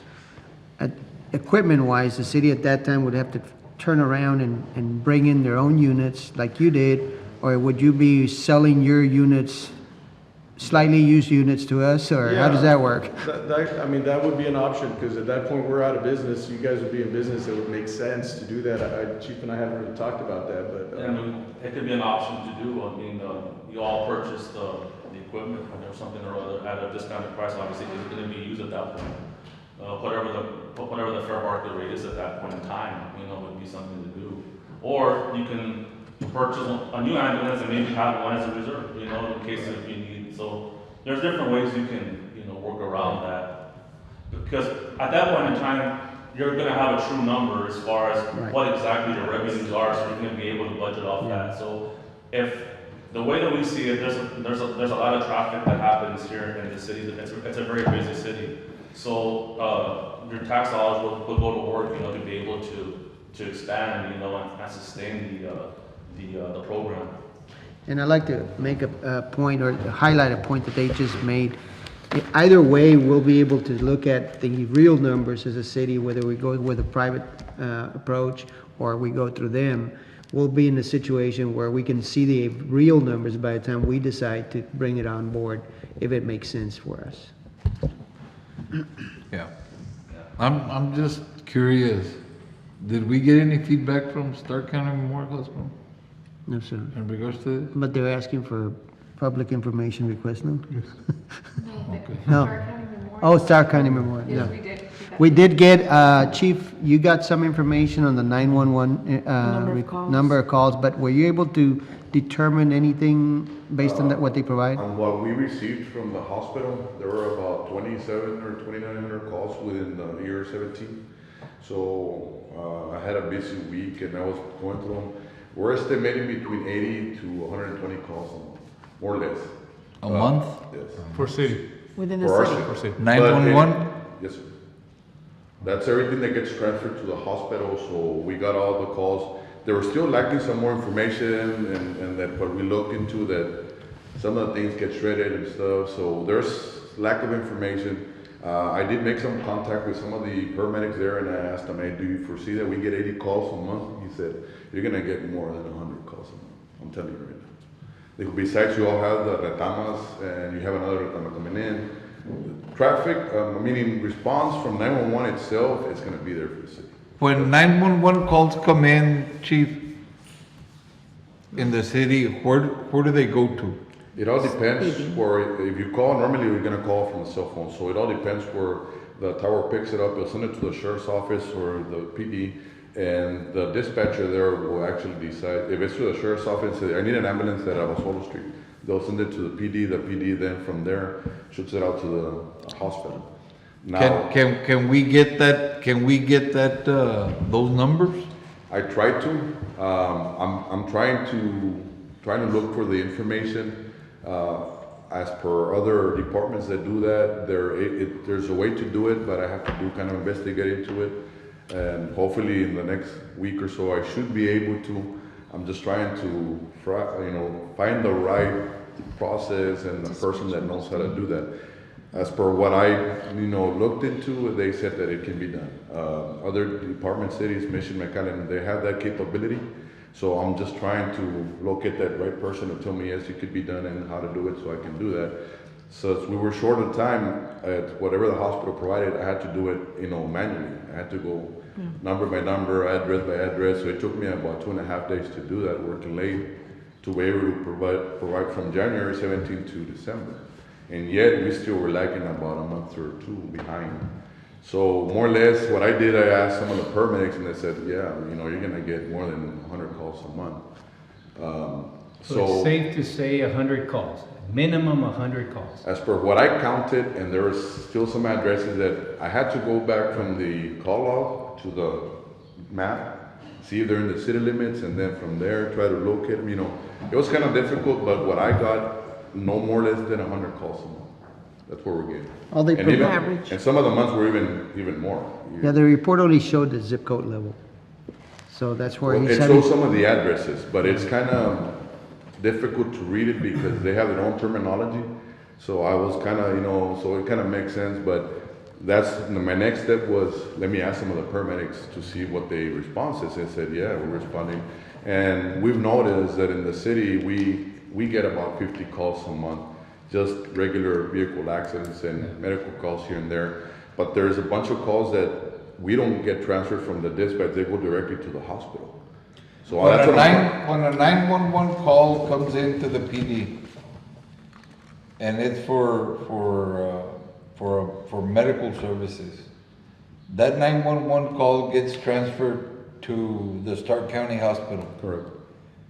And then if the Stark County Hospital doesn't have an EMS available, then they transfer that call to a private provider. Back to No? the what happens is that everyone comes in and depending what it is, let's say they need a medical, they have just a regular, lady needs to go to the hospital because she has a difficult time breathing. Dispatch will transfer it to a hospital, and once the hospital picks up, they'll shut it down. Then the hospital, there's no EMS available, hospital will call back dispatch and say, send fire department. Because we have an ambulance 30 minutes away or they're in McAllen. So automatically they'll dispatch us, will respond. We get there depending on the situation and on the size up of the paramedic that's there or the individual that's in charge. He'll determine, you know what, we need a private ambulance. You know, So 'cause on the EMS average, for example, how often does that happen that they call back and say, fire department, send somebody over there? To be honest, Yes, since, please. since we, well, since we started kind of doing this, it's changed a lot. And I was telling individuals from Palmview, the department has been talking about it, but for the past several years, it's been happening at least 3 or 4 or 5 times a Can week. you get us those numbers too? The ones that get returned back to you? In other words, how often do we get a bounce back? Okay, now you Well, go. like I said, right now, let's just talk about the accident that we had last Thursday. We had 2 ambulances there, 4 nurses, 4 RNs, and we had people, and even the director from EMS was there, and we were like, what's going on? But it's been happening for the past several weeks since Yeah. we started, you know, the But EMS service. a little over 2 weeks ago, it changed. It's been changing, and the response, and one of the reasons why is because they hired about 8 more EMTs, now they're running 6 ambulances, and they've been noticing that the work has been, you know, shutting down in the overtime. So they've said, you know, if you all go EMS, our jobs are gonna start, you know, decreasing because of the amount of calls. You know, so they're splitting about half of the calls from, let's say 3,000 calls a year, they're splitting about 1,500 between us and the other. So that's what they're seeing. So let's say 3 months ago, we were seeing at least 5 calls, no response within a week. Okay. And you had 3 or 4 ambulances all over McAllen.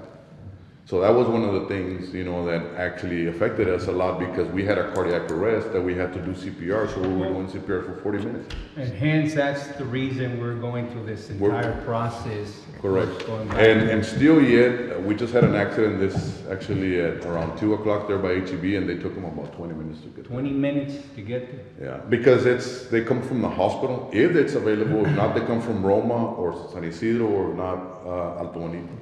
So we have several things that they're not completely clear, or as far, we have some unknowns. We don't have a total handle on what the number of calls look like. That's one. The other is, probably you can speak on what their experience is in the collection rate. So you have those 2 factors that come into play when you're looking at how much is it gonna take to get the payback, or if the city is interested in really taking it on. Those things are unknown that really play a critical role. Yeah. Mr. Olivares, last question. All your 911 transfers go directly to Mission, or do you also go to McAllen or Renaissance or? For transports, Yeah.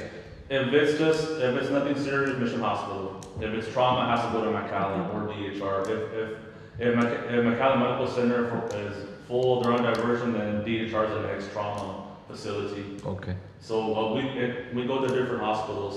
During the Wesco floods, we responded to Wesco and we were transported to NAP. So we've gone all the way to Valley Baptist. It just depends wherever we're at, you know, in the area.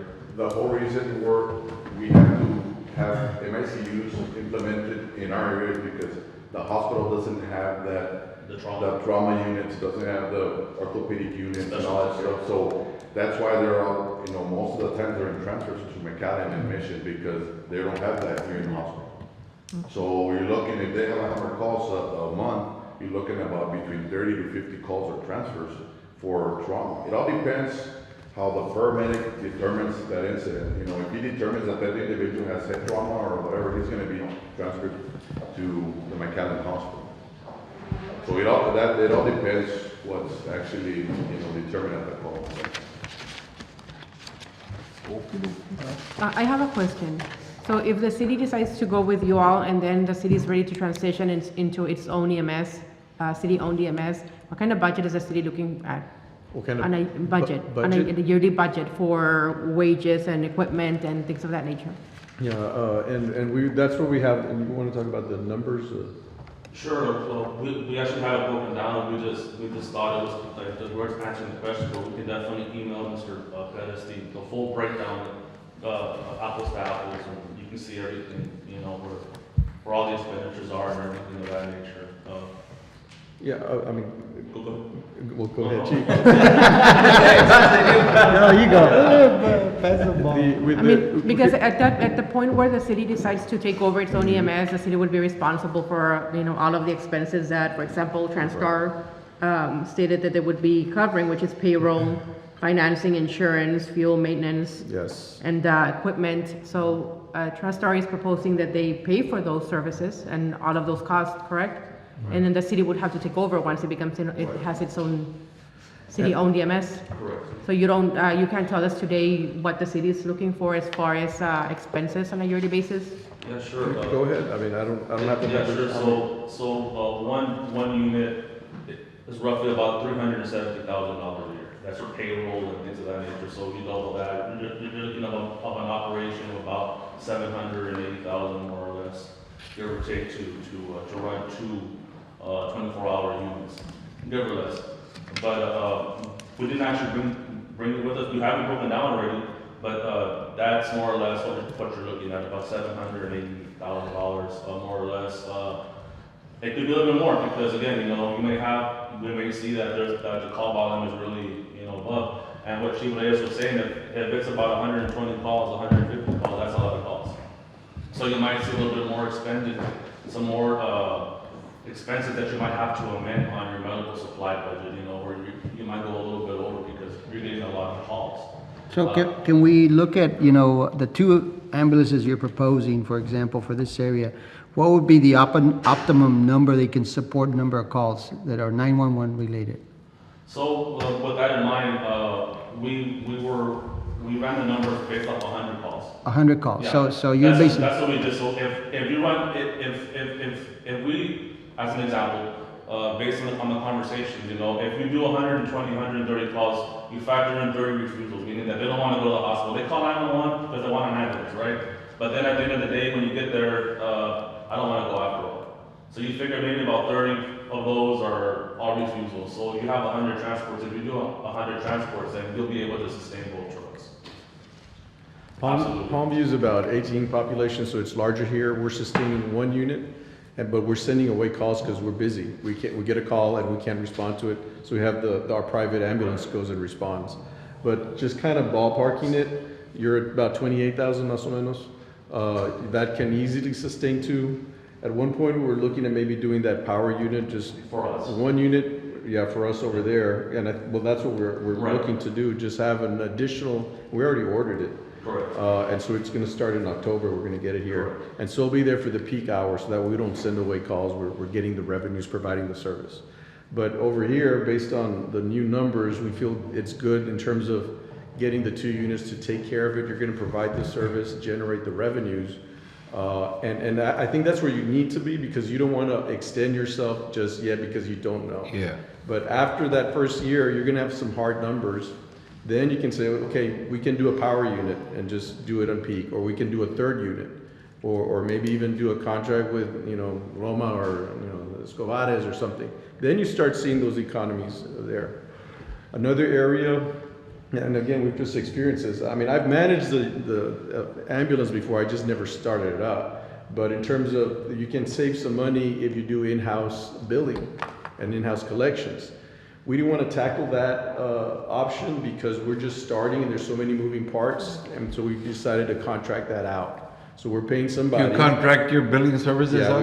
Yeah, now Okay. Westlake, we did it both ways there. We did it, you know, outhouse, in-house, and so it depends on whatever works. But if you bring it in-house, as long as you operate efficiently, you're going to save some money that you will be paying for the collection company. So that's another thing to consider. Another issue is that our collectibles, because we had to get our licenses for Medicare, Medicaid, all the certifications, they've not caught up with what we've been billing, at least on the front end. And that's one thing that you won't have to go through because you'll be operating under our licenses. So the revenue should be there as it's coming in. And then going back to Commissioner Garza's initial question as far as the transition, that's something, as an example. After the first year, we have solid numbers, right? And you all decide, you know what, let's transition in year 3. So in year 2, we'll start getting all of your paperwork lined up for your Medicare, Medicaid, and all that stuff. That way, once you have all your documents and you go live, and you don't have to do like us, it has to like eat the cost, you know, until you get your numbers. Because once you have your numbers, and they're every 15 days, boom, here comes the cycle for you to sustain your service. With us, we have to go 3 months. Our general fund is paying for this guy right now, until the money's committed, but then it's gonna stabilize and he's gonna pay us back, right? Right. But yeah, so when we got our Medicare number at the beginning part of June, you know, here comes a big old, you know, check, you know, because all the back billing was there. Right. But that's going back to the initial presentation on what Mayor Delgado said, lessons learned. That's one lesson learned there, to where once y'all are ready to do that, we'll get you guys going, you know, in year 2. That way you have everything already on your license numbers. So that way you don't have to go through that, and you just start to once you bill, you're already registered with Blue Cross Blue Shield, Medicare, Medicaid, Humana, you know, all the private insurance companies and all that. Our next step right now, and maybe next week, Chief, is that we're gonna take before the council a contract to hire a collection company. Because we have the billing company, but you're gonna get an X number of people that aren't gonna pay. And so we wanna hire a collection company, at least to make that knock, at least in the first few months after. I mean, you're gonna write off a certain amount of, you know, expenses after a while of bad debt. But we wanna take that step to collect people that haven't paid for whatever reasons. It's the right thing to do, and that's a you know, judgment call on the council in terms of how far do you push the people that can't pay. But that's kind of where we are now in terms of the last step of this thing. So that's where we're at with that. Again, we're being upfront. These are the things that you're facing down the road. Those are decisions that the council will have to make as far as what direction. But you're in the driver's seat again. You guys, and sometimes you don't want to drive the car, but you're in the driver's seat. Yeah. So, yeah, absolutely, y'all would, and that's the other benefit, is that you control the direction of the service and where you want to do it, you know, not where you want to go with it, so. Do you all already have an ambulance advisory board? We have not set one up here, where that's another thing I've been talking to Chief about doing that this fall. And that would regulate the existing private provider that we have and anybody else who's doing non-emergency transports in the city. You ask them to register, pay a small fee, that way we know who's out there going through our streets, picking up patients, and then what kind of equipment they have, and what kind of, you know, training they have. And if there's complaints, the public can call the ambulance advisory board and file a complaint. There'll be an investigation, and you go from there.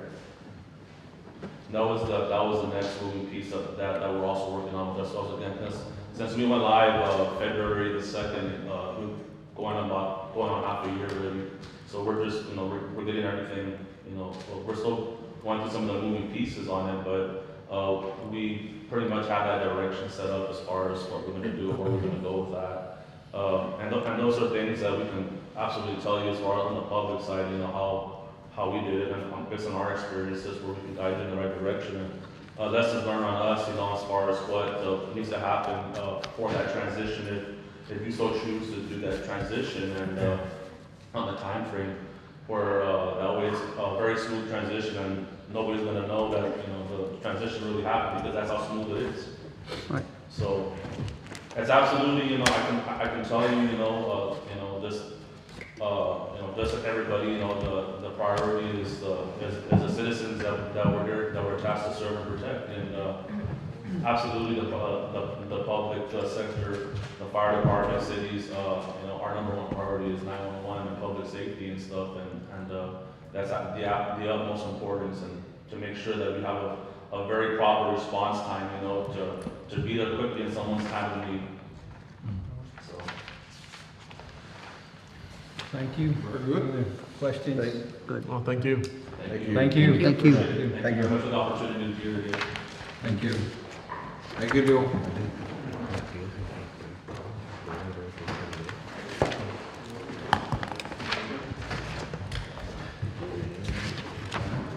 break or what?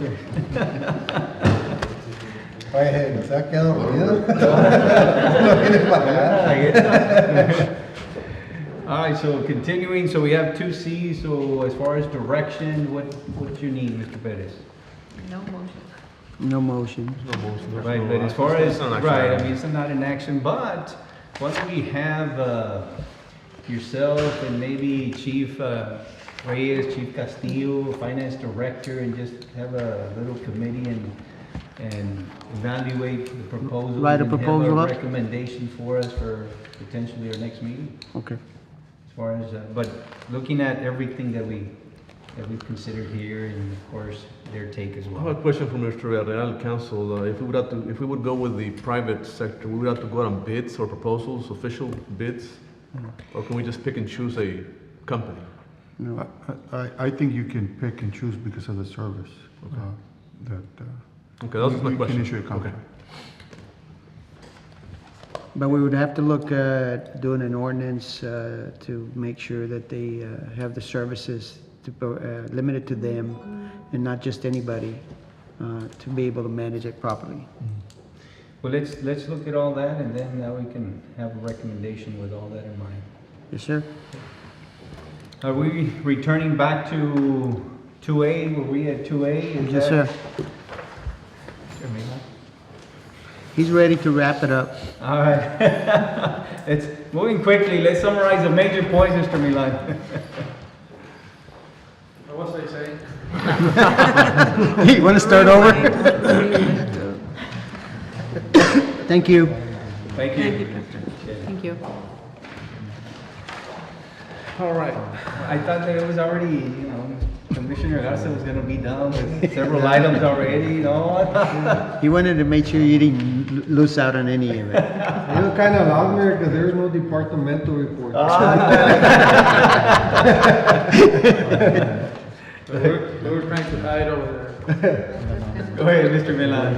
Well, again, on the reference to the comment from Commissioner Garza, this is not, we're regulating, yes, we're regulating the number of signs per property. And it's got nothing to do with commercial signs, the actual signs that go separate and apart.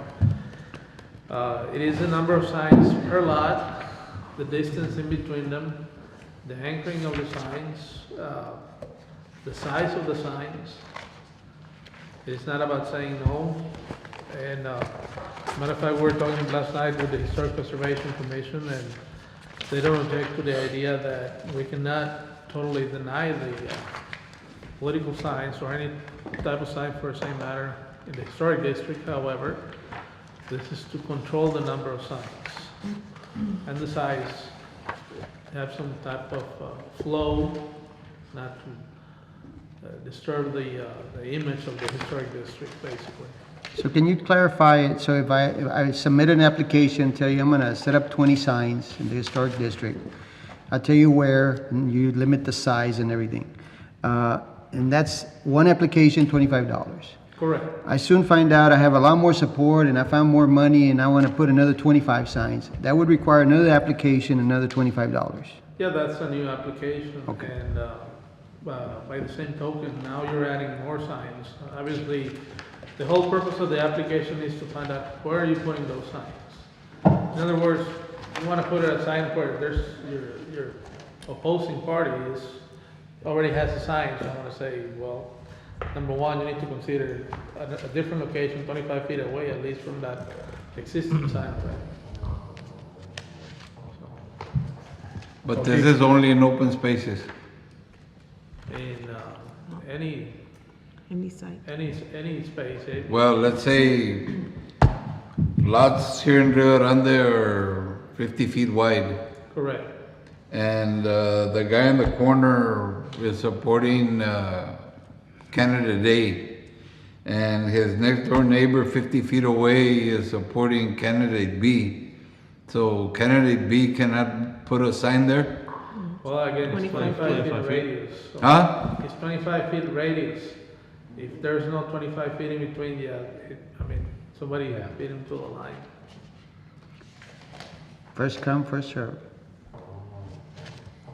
Well, Gilbert, and how about those properties that have the telephone poles, using it for advertisement?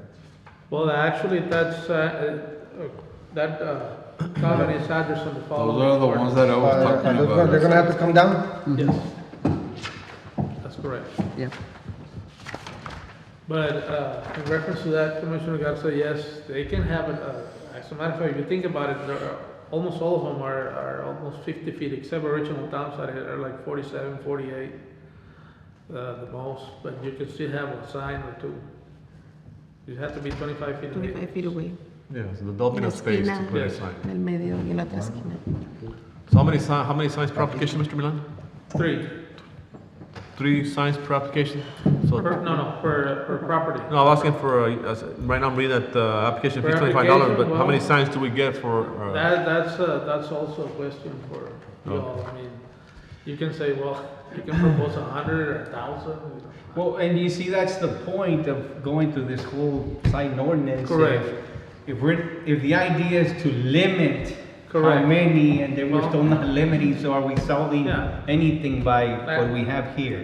I And know that's that- gonna be the question for us. I mean, That's we a, wanna see how many candidate, again, doesn't matter, they go through the committee, it's 25, and they still have 100 or We're 200 signs. not, we're not looking at it being a citywide thing, that's exactly the question that I have. You know, we're basically looking at the historical district, Right. you know, and I personally want to limit, I do too. you know, the historical district. Por la ciudad que le ponga por donde quiera, I could care less. I'm worried about the historical district, you know, looking the way that it did in this past election, you know, which was horrible. La coca los ahí no votan. Los años votan para mí. And then the answer would be how many per candidate would be a Yes. better question. That's the question that I want answered, you know, it's like, the purpose of doing this is to say, ¿sabes qué? Nomás vas a poner 10 signs and that's it. They got 3 cans and 1 poster. What's that? Say- 10 to the 10. You gotta limit it to something, you know? Yeah, but, The historic is more specific. It has to be per poster, no, per application. yeah. And that was my question to Mayor. If you have an election where you have multiple candidates and you have 3 signs per candidate per property, and then you have multiple, candidates wanting to place the same sign in the same property, how do you eliminate the clutter? You still have the issue of the clutter. Well, in that sense, you would have the 25 feet ordinance. It's not 25 for the same candidate. So if candidate A places 1 and I'm candidate B, there's still 25 feet.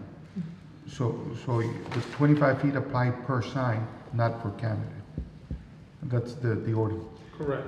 Because at the end, we're doing all this to minimize the clutter. Correct. So I think the best solution to minimize the clutter is how many signs do we want per slate or per candidate or per application? And we need to include slate also, because again, you got 3 people in one slate using the same poster, so you can't give 25 per person. I mean, they're the same slate. Right. So we have to clarify that as well, because there's gonna Yes. be confusion there. Well, I And think that- what they try to focus on is the clutter by enforcing the 25 feet radius. And he says, okay, you're gonna have a bunch of signs, but they need to be orderly. So Correct. they're not on top of each other, hanging onto each other, or they're just tacking onto the one that was already there because they don't wanna spend any money. And it needs to be stand on its own and be secure and not be, with T-posts and all that, so. So what would be a good number per Correct. candidate or per slate, per application? I mean, it's a challenge, it's more work for the department, the commissions, the historic preservation, the planning and zoning, but, again, it's just to put in order and put them in an orderly manner. I mean, we don't wanna see what happened a couple of years ago that, we heard comments valley-wide, even people from San Antonio asking me, hey, what's going on over there? But if I might add, Mayor, I think I agree, I think in limiting the signs, because you could have that first come, first served person with one application, and like you mentioned, 1,000 signs. And when you put the 25 feet, they've taken over the small historical district, and no one's gonna be left with a place where to place it. Exactly, So- and at the end, I think it would be just the number, in my mind, is, Yeah, but- okay, how many, 10, is it adelante. 5, how many? Or I just- think that by the size of the historical district, Mayor, I think 10 signs is. That's what I was thinking about, 10 No, 10 signs is more than enough. Yeah, if you can't put your name out with 10 signs in a historical district, something wrong, Well, and you have to be careful, you brought up a good point, that if they figure out that first come, first serve. I'm gonna be the first one to say, I'm gonna have 1,000 in the historical district. Yeah, And therefore, look by at the time I get the permit before you can't place any signs There's no yourself. more space left? Because the whole downtown is covered, Basically, that first application hoarded everything. yeah. And what do you do in a situation, because we see this a lot too, where you have a property owner that allows candidates of both sides to place signs in the same property. Side by So how do side. you eliminate that 25 issue? feet apart. 25. And the same Go So back to then by 25. limiting the But then number, you it have would three solve and that though, right? Let's say 10 and, I mean, let's say they put them, Correct. because 10 or Yeah, hasta se me hace 5. mucho, but I think 5 is more than enough. Well, Again, you've got Can we do that, that? you've got the Actually, 32 by 30. Limit the number, let's say, that's it, 5 per, Because per later per. Again, we go back, we're only focusing on the historical district, and that is to The limit. historical we can. I'll look into the limit issue. Okay. I think it's gonna be a little bit difficult because you're basically, you're limiting, Well, you're violating the people's. Of the yeah. owner. So the way you limit is with the feet, you have 100 feet, you can only put 4. Now, the other issue that might address your concerns is it clearly states that it has to be with the consent of the landowner. So if the landowner wishes to give the guy with the 100 signs consent, 100 consents, you have to have the consent of the landowner. So if he said, well, I gave candidate A consent, it's candidate A. If it's candidate B, it's candidate B. So you might have 100 signs, but if there's no consent, you cannot put it. You can't place it. Because it clearly states you need the landowner's consent. If he's a tenant, you need the tenant's consent. Okay? So that's why that wording is used instead of limiting. I think I'll answer that question if you give me a little bit of time. Yes, let's look at that because I guess in historical districts, there might be something we can at least minimize. But let's see. I'll we look can- into that question of limiting, but I think those issues are addressed with the consent, the 25 feet, 3 per lot, and that's how they're addressed. And the reason is because we're gonna turn into an enforcement now, Correct. having to enforce the 25 or this and that versus, hey, you have 5 and that's it, boom. And the public's gotta realize, Mayor, that, we're not trying to tell them not to put signs wherever, we're just saying, hey, let's take care of our historical district, let us make it look nice. That's the purpose behind all this. And it's not to have a circus in the downtown area, that we have to do something about it because it's not gonna get any better. And that will include signs and trailers, Well, because we did have some of those. according to our legal department, that is gonna be addressed in a vehicle traffic ordinance. Yeah, and actually it's addressed in your old ordinance, the mobile signs. Okay. But the same distance will apply to those if there's already one existing. Mobile, it's gonna be different. So if you have one that's in a building and you park a trailer right next to it with somebody else's sign, is my question, would that be allowed? It is It's got because wheels, it's mobile, it's considered mobile. So I can come block your sign with my big trailer? What about the But you have to trailer? remove the wheels. Yes. You What have to about the remove the trailer? wheels. For instance, the trailer, and then it had like put 'em 4 in or like- 5 signs. Again, it's considered tapas el mobile. barco. Yo venía a poner trailers de abajo en la propiedad. Well, it's gonna come up.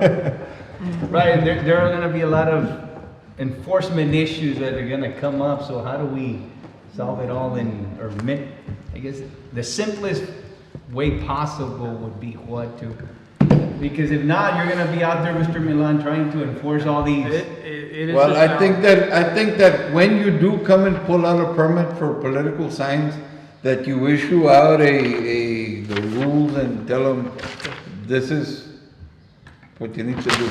That's correct, and that's the whole purpose, not only that, to enforce. And not get 10 pages worth of, We I do- mean, We do issue out the rules in the candidate package. huh? Then the big package that you get, The you candidate. have the rules. I know, but when you come and pull out a permit, are you gonna give the whole packet to the guy that comes in? Do you expect him to read the whole packet? I'm not gonna read it. They should, the candidate. I know that's what I memorized. You need a Coke, Commissioner. We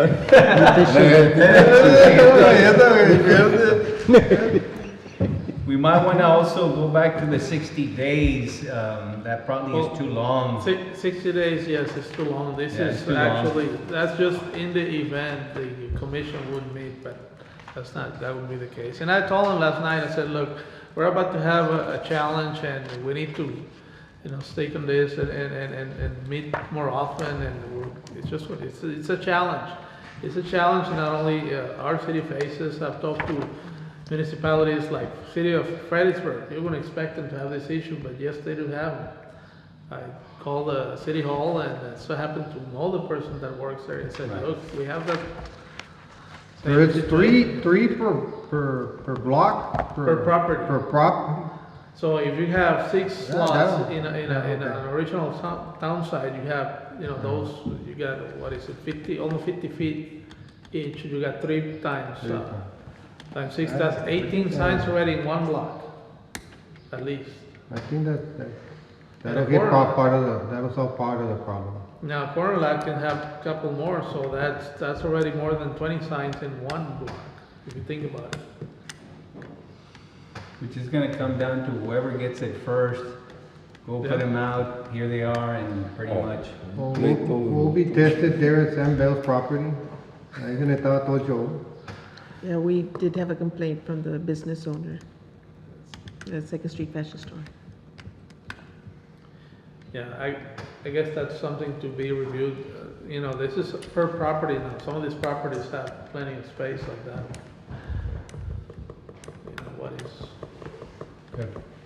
Well, So basically, the question needs to be answered, Mayor, is the limit. The limit. The I limit think if is we gonna be can very get that important. answered, I think it'll solve everything else. If we can limit, then that would probably be the simplest solution to all this as opposed to.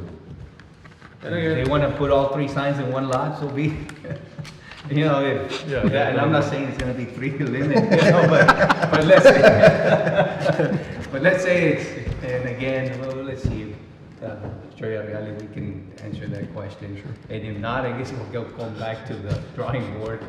But at the end, I agree with Commissioner Jones, is how do we declutter, from the prior election, that it was just, there was too many signs everywhere, particularly the downtown district. And everywhere else for that matter, We were at top of the valley. Don't forget, I meet with all the inspectors valley-wide monthly almost, and we were at top of the town. Just on it, on a personal eye, Mayor, I had 2 altercations with winter Texans coming in, and first thing that came out of their mouth was, what's all this circus going down here, in the downtown area, and it's kind of sad to hear that from people from out of town. Yeah. And then going back to minimizing T-posts and all that, I think Yes. that's a priority. Altercations, I would say, and Sign companies enjoyed it though. Well, that's gonna be probably hear from those individuals that make up the sign, I guess. All right, anything else on that, Mr. Milan? I guess it's the same under the 2B as far as having the same direction as far as sign ordinance across the city, not just historic district, but Correct. across the city as well. Basically, again, same situation. No more than 3 temporary signs per lot. No T-posts allowed. Garage sale signs are to be removed as soon as the permit expires. No signs on utility poles. The menu signs on some of these now, RASPA stands to limit them to 3 signs also. So as you can see, some of these new convenience stores, drive-throughs, they're putting signs all over the place that all of a sudden you don't know what to look at. Starting to clutter the business itself. Well, real estate companies, again, signs that can be removed after the sale or after it's rented. And of course, we have the removal fees for some of these signs, storage fees. $5 storage fee, removal fee $25 unless it's over 32 square feet, can be up to $100. And let's see. That's pretty much it. And make sure that some of these flag signs are temporary, you know, have a stronger hand. You know, some of these flags, as you can see around town, they fade, they discolor, they tear, and they're still there.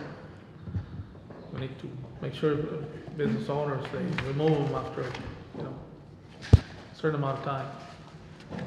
Which will be the same thing going back to enforcement. That's what's gonna be a main issue. Correct. Enforcing this ordinance. That just adds to our popularity. And again, the question as far as limiting the number of signs that, you know, is there, and if not, then. Well, Gilbert, by there would passing this probably be a ordinance, fee per sorry, sign. man. By passing the ordinance, it told that gives you guys the authority to remove it or just tag it? But you can remove it. So you won't be tagging anymore? Like what we're doing right now, poniéndole todos los tags on los political signs, you know, we never removed them. Well, we can remove it, we can send a notice, if it's obviously inside private property, we can send notice, say, look, you're in violation, you have a certain amount of days to remove it, if not, you know, certainly have the authority to. We can be able to remove Yes, them. you can That's remove my them. thing is, ya fue mucho de estar tagging, ¿me entiendes? It's like, we gotta remove them. Which goes back to what enforcement are we gonna pursue here? And how much enforcement are we gonna follow and be willing to take this to whatever level it needs to be taken as far as the enforcement part? But of course, that's something that we need to decide and give you the authority to. Correct. Move on. And not, ¿por qué lo moviste? True. All right. Trespassing. We only, obviously, we can only do as much authority as we can get, you know, from our legal department or our municipal judge, in this case. Well, in the removal, we have to be careful that we apply it all across, because you remove one. Right, exactly. No, it's gonna be fair across Right. the board. Correct. And you're right. I mean, it's gotta be a fair practice for everyone. Correct. Period. And that, maybe that's gonna be another thing to look at is, do we, incur a cost per sign, let's say? And would that minimize how many signs people would actually put up? Because that we can do, right? As far as, it's gonna cost you $5 or $10 per sign. To remove, you're talking? No, to actually Set up. get this permit. Instead of one permit for all the signs, hey, you need a permit per sign. Yeah, well, the fee is all for the. $5 each or 10, I don't know. Nombres sociales. Again, hey, we're thinking out loud right now, okay? Just Brainstorm. ideas, not that we're gonna do it anything yet, but it's out there, all right? The only fee we're talking about here is an application fee. There's no actual permit fee. Yeah. The other, the rest of the. Sorry about that, go ahead. It's all right. The rest of the fees are for removal purposes. They're not, there's no extra. You can't, it would be considered a tax on every sign, and it would be our cost, it won't pass. So not a permit per sign, we don't, no? No. It's a tax. It's gotta be The permit per considered sign are for permanent signs, like your regular business signs, you know, which, like I said, you know, commercial signs, permanent structures, monument That was signs. discussed right before you came in, Mayor. Hey, but again, it goes back to the same question, which is how do we make sure that it doesn't get out of hand? You know, as far as too many signs. Every 50 feet, 25. 25 feet. Yeah. Well, you can increase it and it says clutter. Three per Is that lot. the- And again, is that the simplest solution? And if it is, all right, then. Now, there are signs. Well, Cal, we couldn't limit the signs then in the historical district? I don't believe you can limit it. Huh? I don't believe you can limit number, Uh-huh. but that's why the issue of feet and per lot, and that's the way you limit. But I'll look into that question, like, when you pay the $25, like Mr. Milan That's just an said, application. it's an application fee. You cannot pay, you can't say, well, How $25 for how 5 about if signs. we were to say, a permit of, the $25 permit for political signs, up to 3 in the downtown, historical Three area. permits. And if you want to place additional ones, you need to get extra permits at $100 a piece. Well, you're placing a tax then, because you're saying, you know, for $100, I'll give you another permit. And I don't think it will pass. So then the cost would be for the initial permit though? Correct. So in other words, if we're gonna issue a permit, instead of $25, make it a $500 for the permit. Well, it's only the Again, process. No, but theoretically, again, is that feasible, is that possible, or it's gotta be a certain amount of money for the permit? It's called a processing fee. Once you start working with numbers of signs and money, you are now taxing the sign, basically. You're limiting the speech of the person. Okay, once you start putting, well, if you want an extra 10 signs, it's gonna cost you an extra so much. Well, no, So that's not what I'm saying. I'm saying the initial permit. Is there a limit as far as for the initial permit from, you know, the permit can only cost you up to yay? No, and we have not come across, we looked at other cities, have not come across with money and number of signs.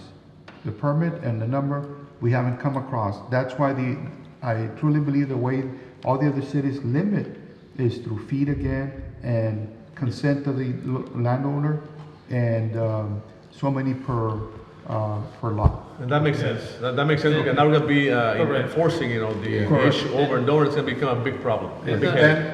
and Cal, could you just completely eliminate signs in the historical district? You probably have a better grounds there doing what, let's assume that's what you want to do, that probably does. How do you involve deny a home property owner the right of placing a sign they wish to? Well, you have the historical commission saying, look, we want to keep the beautification and our city and things of that nature. I would say that probably holds water more than trying to limit signs. I got you. Like In the other words, sexually oriented historical businesses. downtown, no signs whatsoever, period. Off limits, you can. Off limits. I mean, I'll look into it, but in my opinion, that probably holds water. From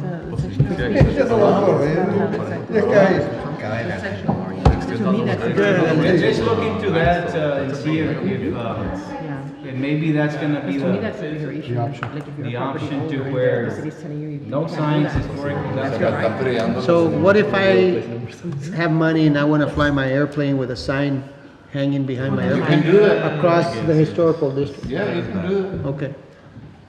For a $500 fee. For a fee, you can do that. A permit, $500 permit. Flight permit, Since I can afford the plane. Go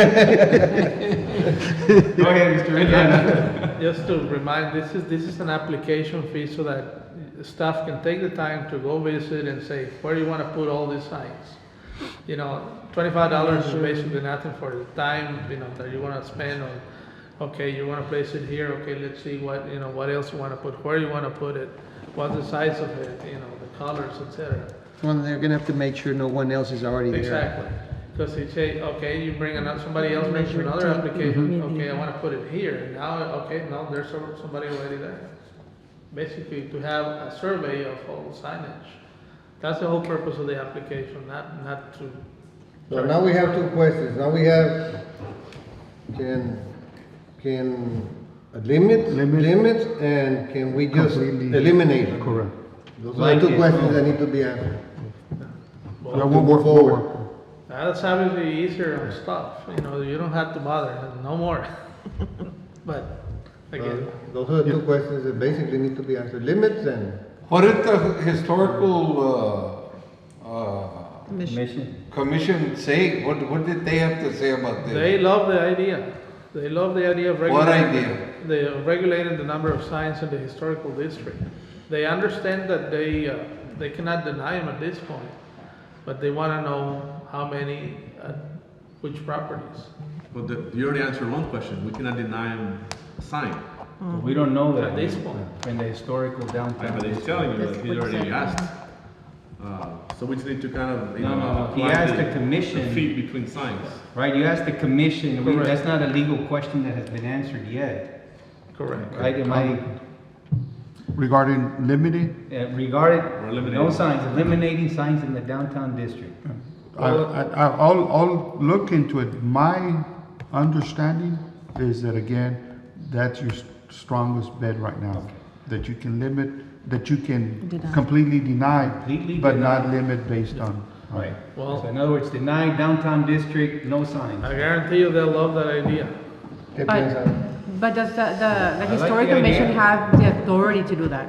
That's what needs to be. No, Because then the bigger issue would be really like if you're limiting to like 3 signs per property, and then there's a property owner that wants to place 4, supporting 4 individuals, then you're restricting that person. Yeah, maybe just. And that's main a bigger streets, infringement, I believe. But the whole, But I think it's historical, so we can have grounds to stand on. So that you're infringing on the property owner's right to speech. May I suggest something? When I was housed in the downtown area, we had a lot of people come in and say you can minimize the size of the signs, the political signs, make them smaller. With not violating anybody's rights to say, well, I want that particular sign here in my property or my storefront or whatever. They all suggested making smaller signs for the downtown area. They've gotten big. Make them all uniform. Limiting them, but making them smaller, not the big 4x8 or whatever size they are. And that was something that was brought up to us when we were in the main street. and those are usually placed with the smaller, The little. right, as opposed to the T-posts, right? And you have the size already in your ordinance, 32 square feet. Maybe in the downtown, they can And be that was smaller only square in feet. the downtown historical area. But that's just a suggestion that was. I like the idea of completely Let, no let, signs. let, That's- Mr. but let's Villarreal see if look I- into it and. We can, if not, so I guess we'll Okay. continue exploring this and. Well, All right. again, the Historic Preservation Commission is willing to work with whatever resolution or ordinance is worked on. Obviously, that would simplify not only our jobs, but they would love the idea of not having the political signs at all. The problem is, you have the county courthouse in a highly historic district. You know, it's all the way to 6th Street, not just Main and 2nd or 3rd, you know, it goes all the way to 6th Street. So, it would affect the county courthouse and all the surroundings. I think, don't they no longer doing electioneering in the county, so. We're working on that. Wait. All right, let's, I guess we'll continue answering, and on our behalf, thank the commission for taking this on and definitely wanting to improve the overall facade of our historical district. Again, it's a very debatable issue, and like I said, we're not the only municipality working on this. And like I said, I talked to City of Fredericksburg, City of McAllen, City of Mission, and they're always facing the same challenges we are. There. I know they eliminated T-post. Yes. Well, you know, you see them, if you drive on 10th Street, you can see them on sandbags, and you don't see them right next to each Right. other. You see them every 25 feet at least. I mean, it works so far. Thank you, Mr. Milan. Thank you.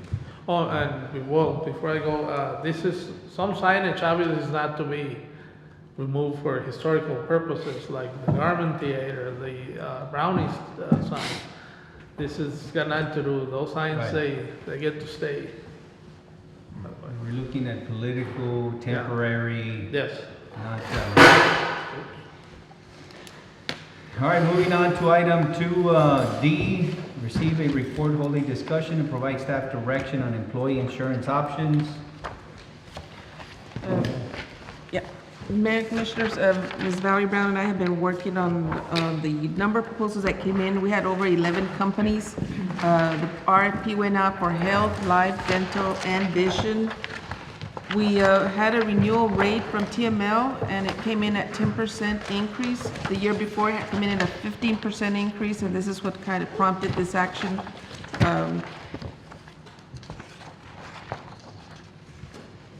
So we had 3 companies for the health, 9 for life, and 8 for dental and vision.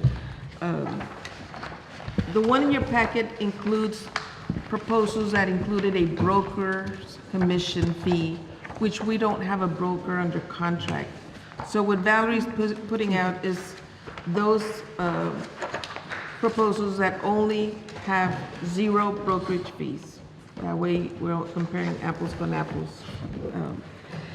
Across the board, Blue Cross and Blue Shield did come in lower with the health, which is 100% paid by the city for the employee, and you'll notice that it's 383, no? 338. 338. Oh, 338. It's on the second sheet.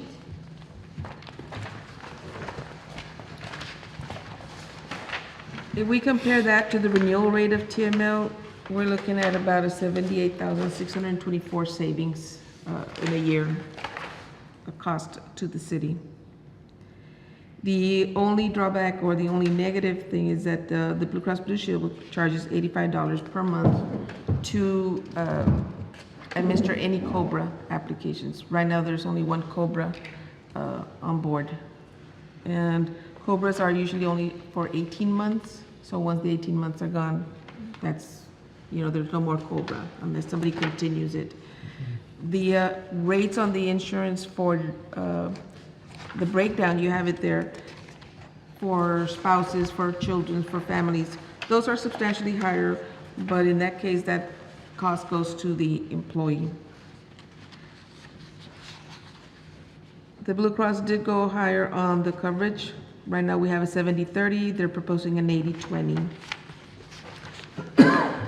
And their out-of-pocket did go up from $3,000 to $4,000. The deductible will remain the same at $1,000. We had an alternate proposal, and I think it's in the package. It's in the very first page. The high gap. Yes. That first page. This is something new. Apparently, it's being proposed where, like in your car insurance, where you raise the deductible and your premium comes down. Well, it substantially reduced the premium, but then they're proposing a gap supplement for that high deductible of $5,000. And that gap would cover your deductible up to $6,000 if you're in the hospital, or up to $2,500 for your outpatient MRIs, CAT scans that are done outpatient. And it's an additional premium, as you see there, the 65.82, which would equal to $372.67. That's a $34.35 difference from your Blue Cross. So it's a little bit more than Blue Cross, but it provides that gap for the high deductible to cover it. If that plan would be chosen and an employee goes to the doctor, you get an EOB, it didn't cover it because obviously your deductible is $5,000. So you turn around and you then submit it to this gap insurance and they'll cover it. We kind of felt it's kind of like good, but at the same time confusing for our employees, because now they're gonna say, well, which insurance is gonna cover it more or the other? Okay, let's look at cost to the city. I mean, what are we looking at compared to last year? How much did we spend? How much are we looking to spend compared to plans this year? Okay. And that's on the second. That's on that second page. Second page? Yes, sir. All right, where it says, On the bottom. It says the proposal comparison health, and you see the TML, the Blue Cross. And at the bottom, it'll give you an idea of 150 employees. You'll see the difference between the TML, which is the first one, and the second one is the Blue Cross and Blue Shield. how much are we paying now this year per employee? Currently, you're at $347.26 per employee per month. That's how much we're paying right now. Right now. And this one here for Blue Cross is $338. Keep in mind that We're with TML right now. TML gave us our renewal rate and it went up to $382. That's why we are in the process we are now, because it went up 15% this year, 10% last? 15% last year. and 10. Okay. 10%. Now, again, why did we go with TML last year if they went up by that much?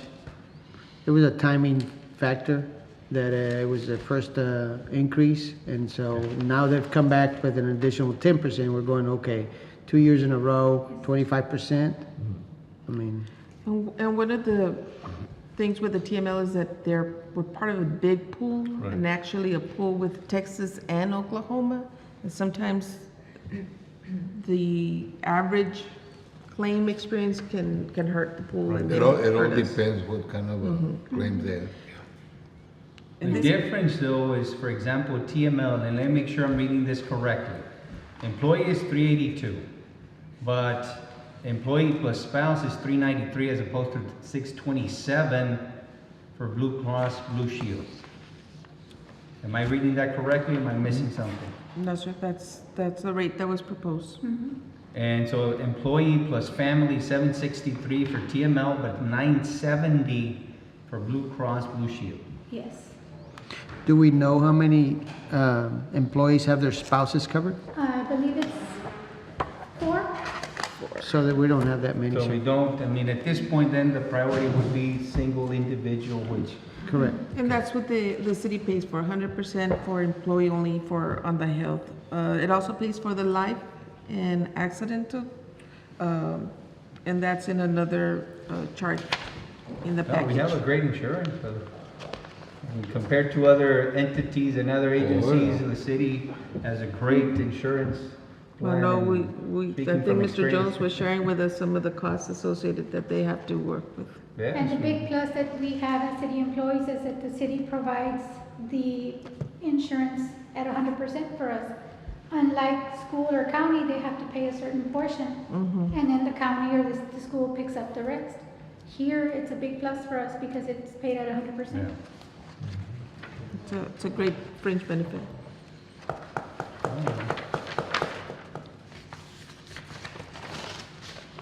Now, Blue Cross Blue Shield have stated that if we select them also to provide dental and the life, vision, and supplemental, that it's like a bundle, like the progressive insurance, and they will administer another 1% discount. What do we have? What percent discount? 1%. 1%. If we bundled it. Because we took on health, dental, vision, and life. The ones that the city pays for 100% is life and health. The dental and vision would be voluntary, doesn't participate, and it would be up to the employee. To the employee to cover If they whatever want extra to. cost that they wanna. But if we authorize them to sell all those products together, then they Give us a discount. give us a discount, additional discount to what is here, by 1%. So TML gives us a better options overall? No, Blue Cross. Blue Cross. Well, I mean, I'm looking at TML as far as like if you want to add family or spouse Oh, or, definitely is. Oh, I yes. mean, because, We have 2 employees that have their families, 5 employees that have dependents, and actually, I counted 1 that has a spouse. You might have counted under the ones that just came in that entered their spouse. We have a lot of employees that get court orders on child support, and so they have to provide. you're gonna kill them if you're gonna go with the Blue Cross. Well, we're looking at the number of employees, which would be, The 150 right now. nope, so out of the 150, we're looking at how many, as far as employee and spouse, and they would be taking advantage of that was 5? As 5 opposed that to have dependent costs, 2 that have family. 45 that do not need the addition. At a savings to us, 338 as opposed to 382. Correct. And the Blue Cross gave us the in-network 80% coverage, Which as is more TML than- gives us 70. And Blue Cross gives us a $4,000 out of pocket, and TML gives us $3,000. And then the deductibles stay the same, so it kind of varies, but at the end, the cost for the employee from the city for the employee, it's, Blue Cross Less. is the one that has the better deal. Yeah. It's around, right now it's around 78,624 savings. So what's staff recommending? Blue Cross? If we bundle it all together, I think it would be a better savings. Plus, it would also help Valerie when she's doing the enrollment to deal with only one company. All right. But Well, that simplifies things. Let's go. we can't take action right We now. can't take any action today, however, but, Well, that's why I said let's go. I like Literally, your let's effort, I like your effort. go. I mean, let's go. So, And they don't have to do it. that ain't anything else, Ms. Brown? That's it, sir. Sorry. Back to the sign ordinance, Mr. Charge for every sign. Anybody, like to adjourn? Translated in Spanish?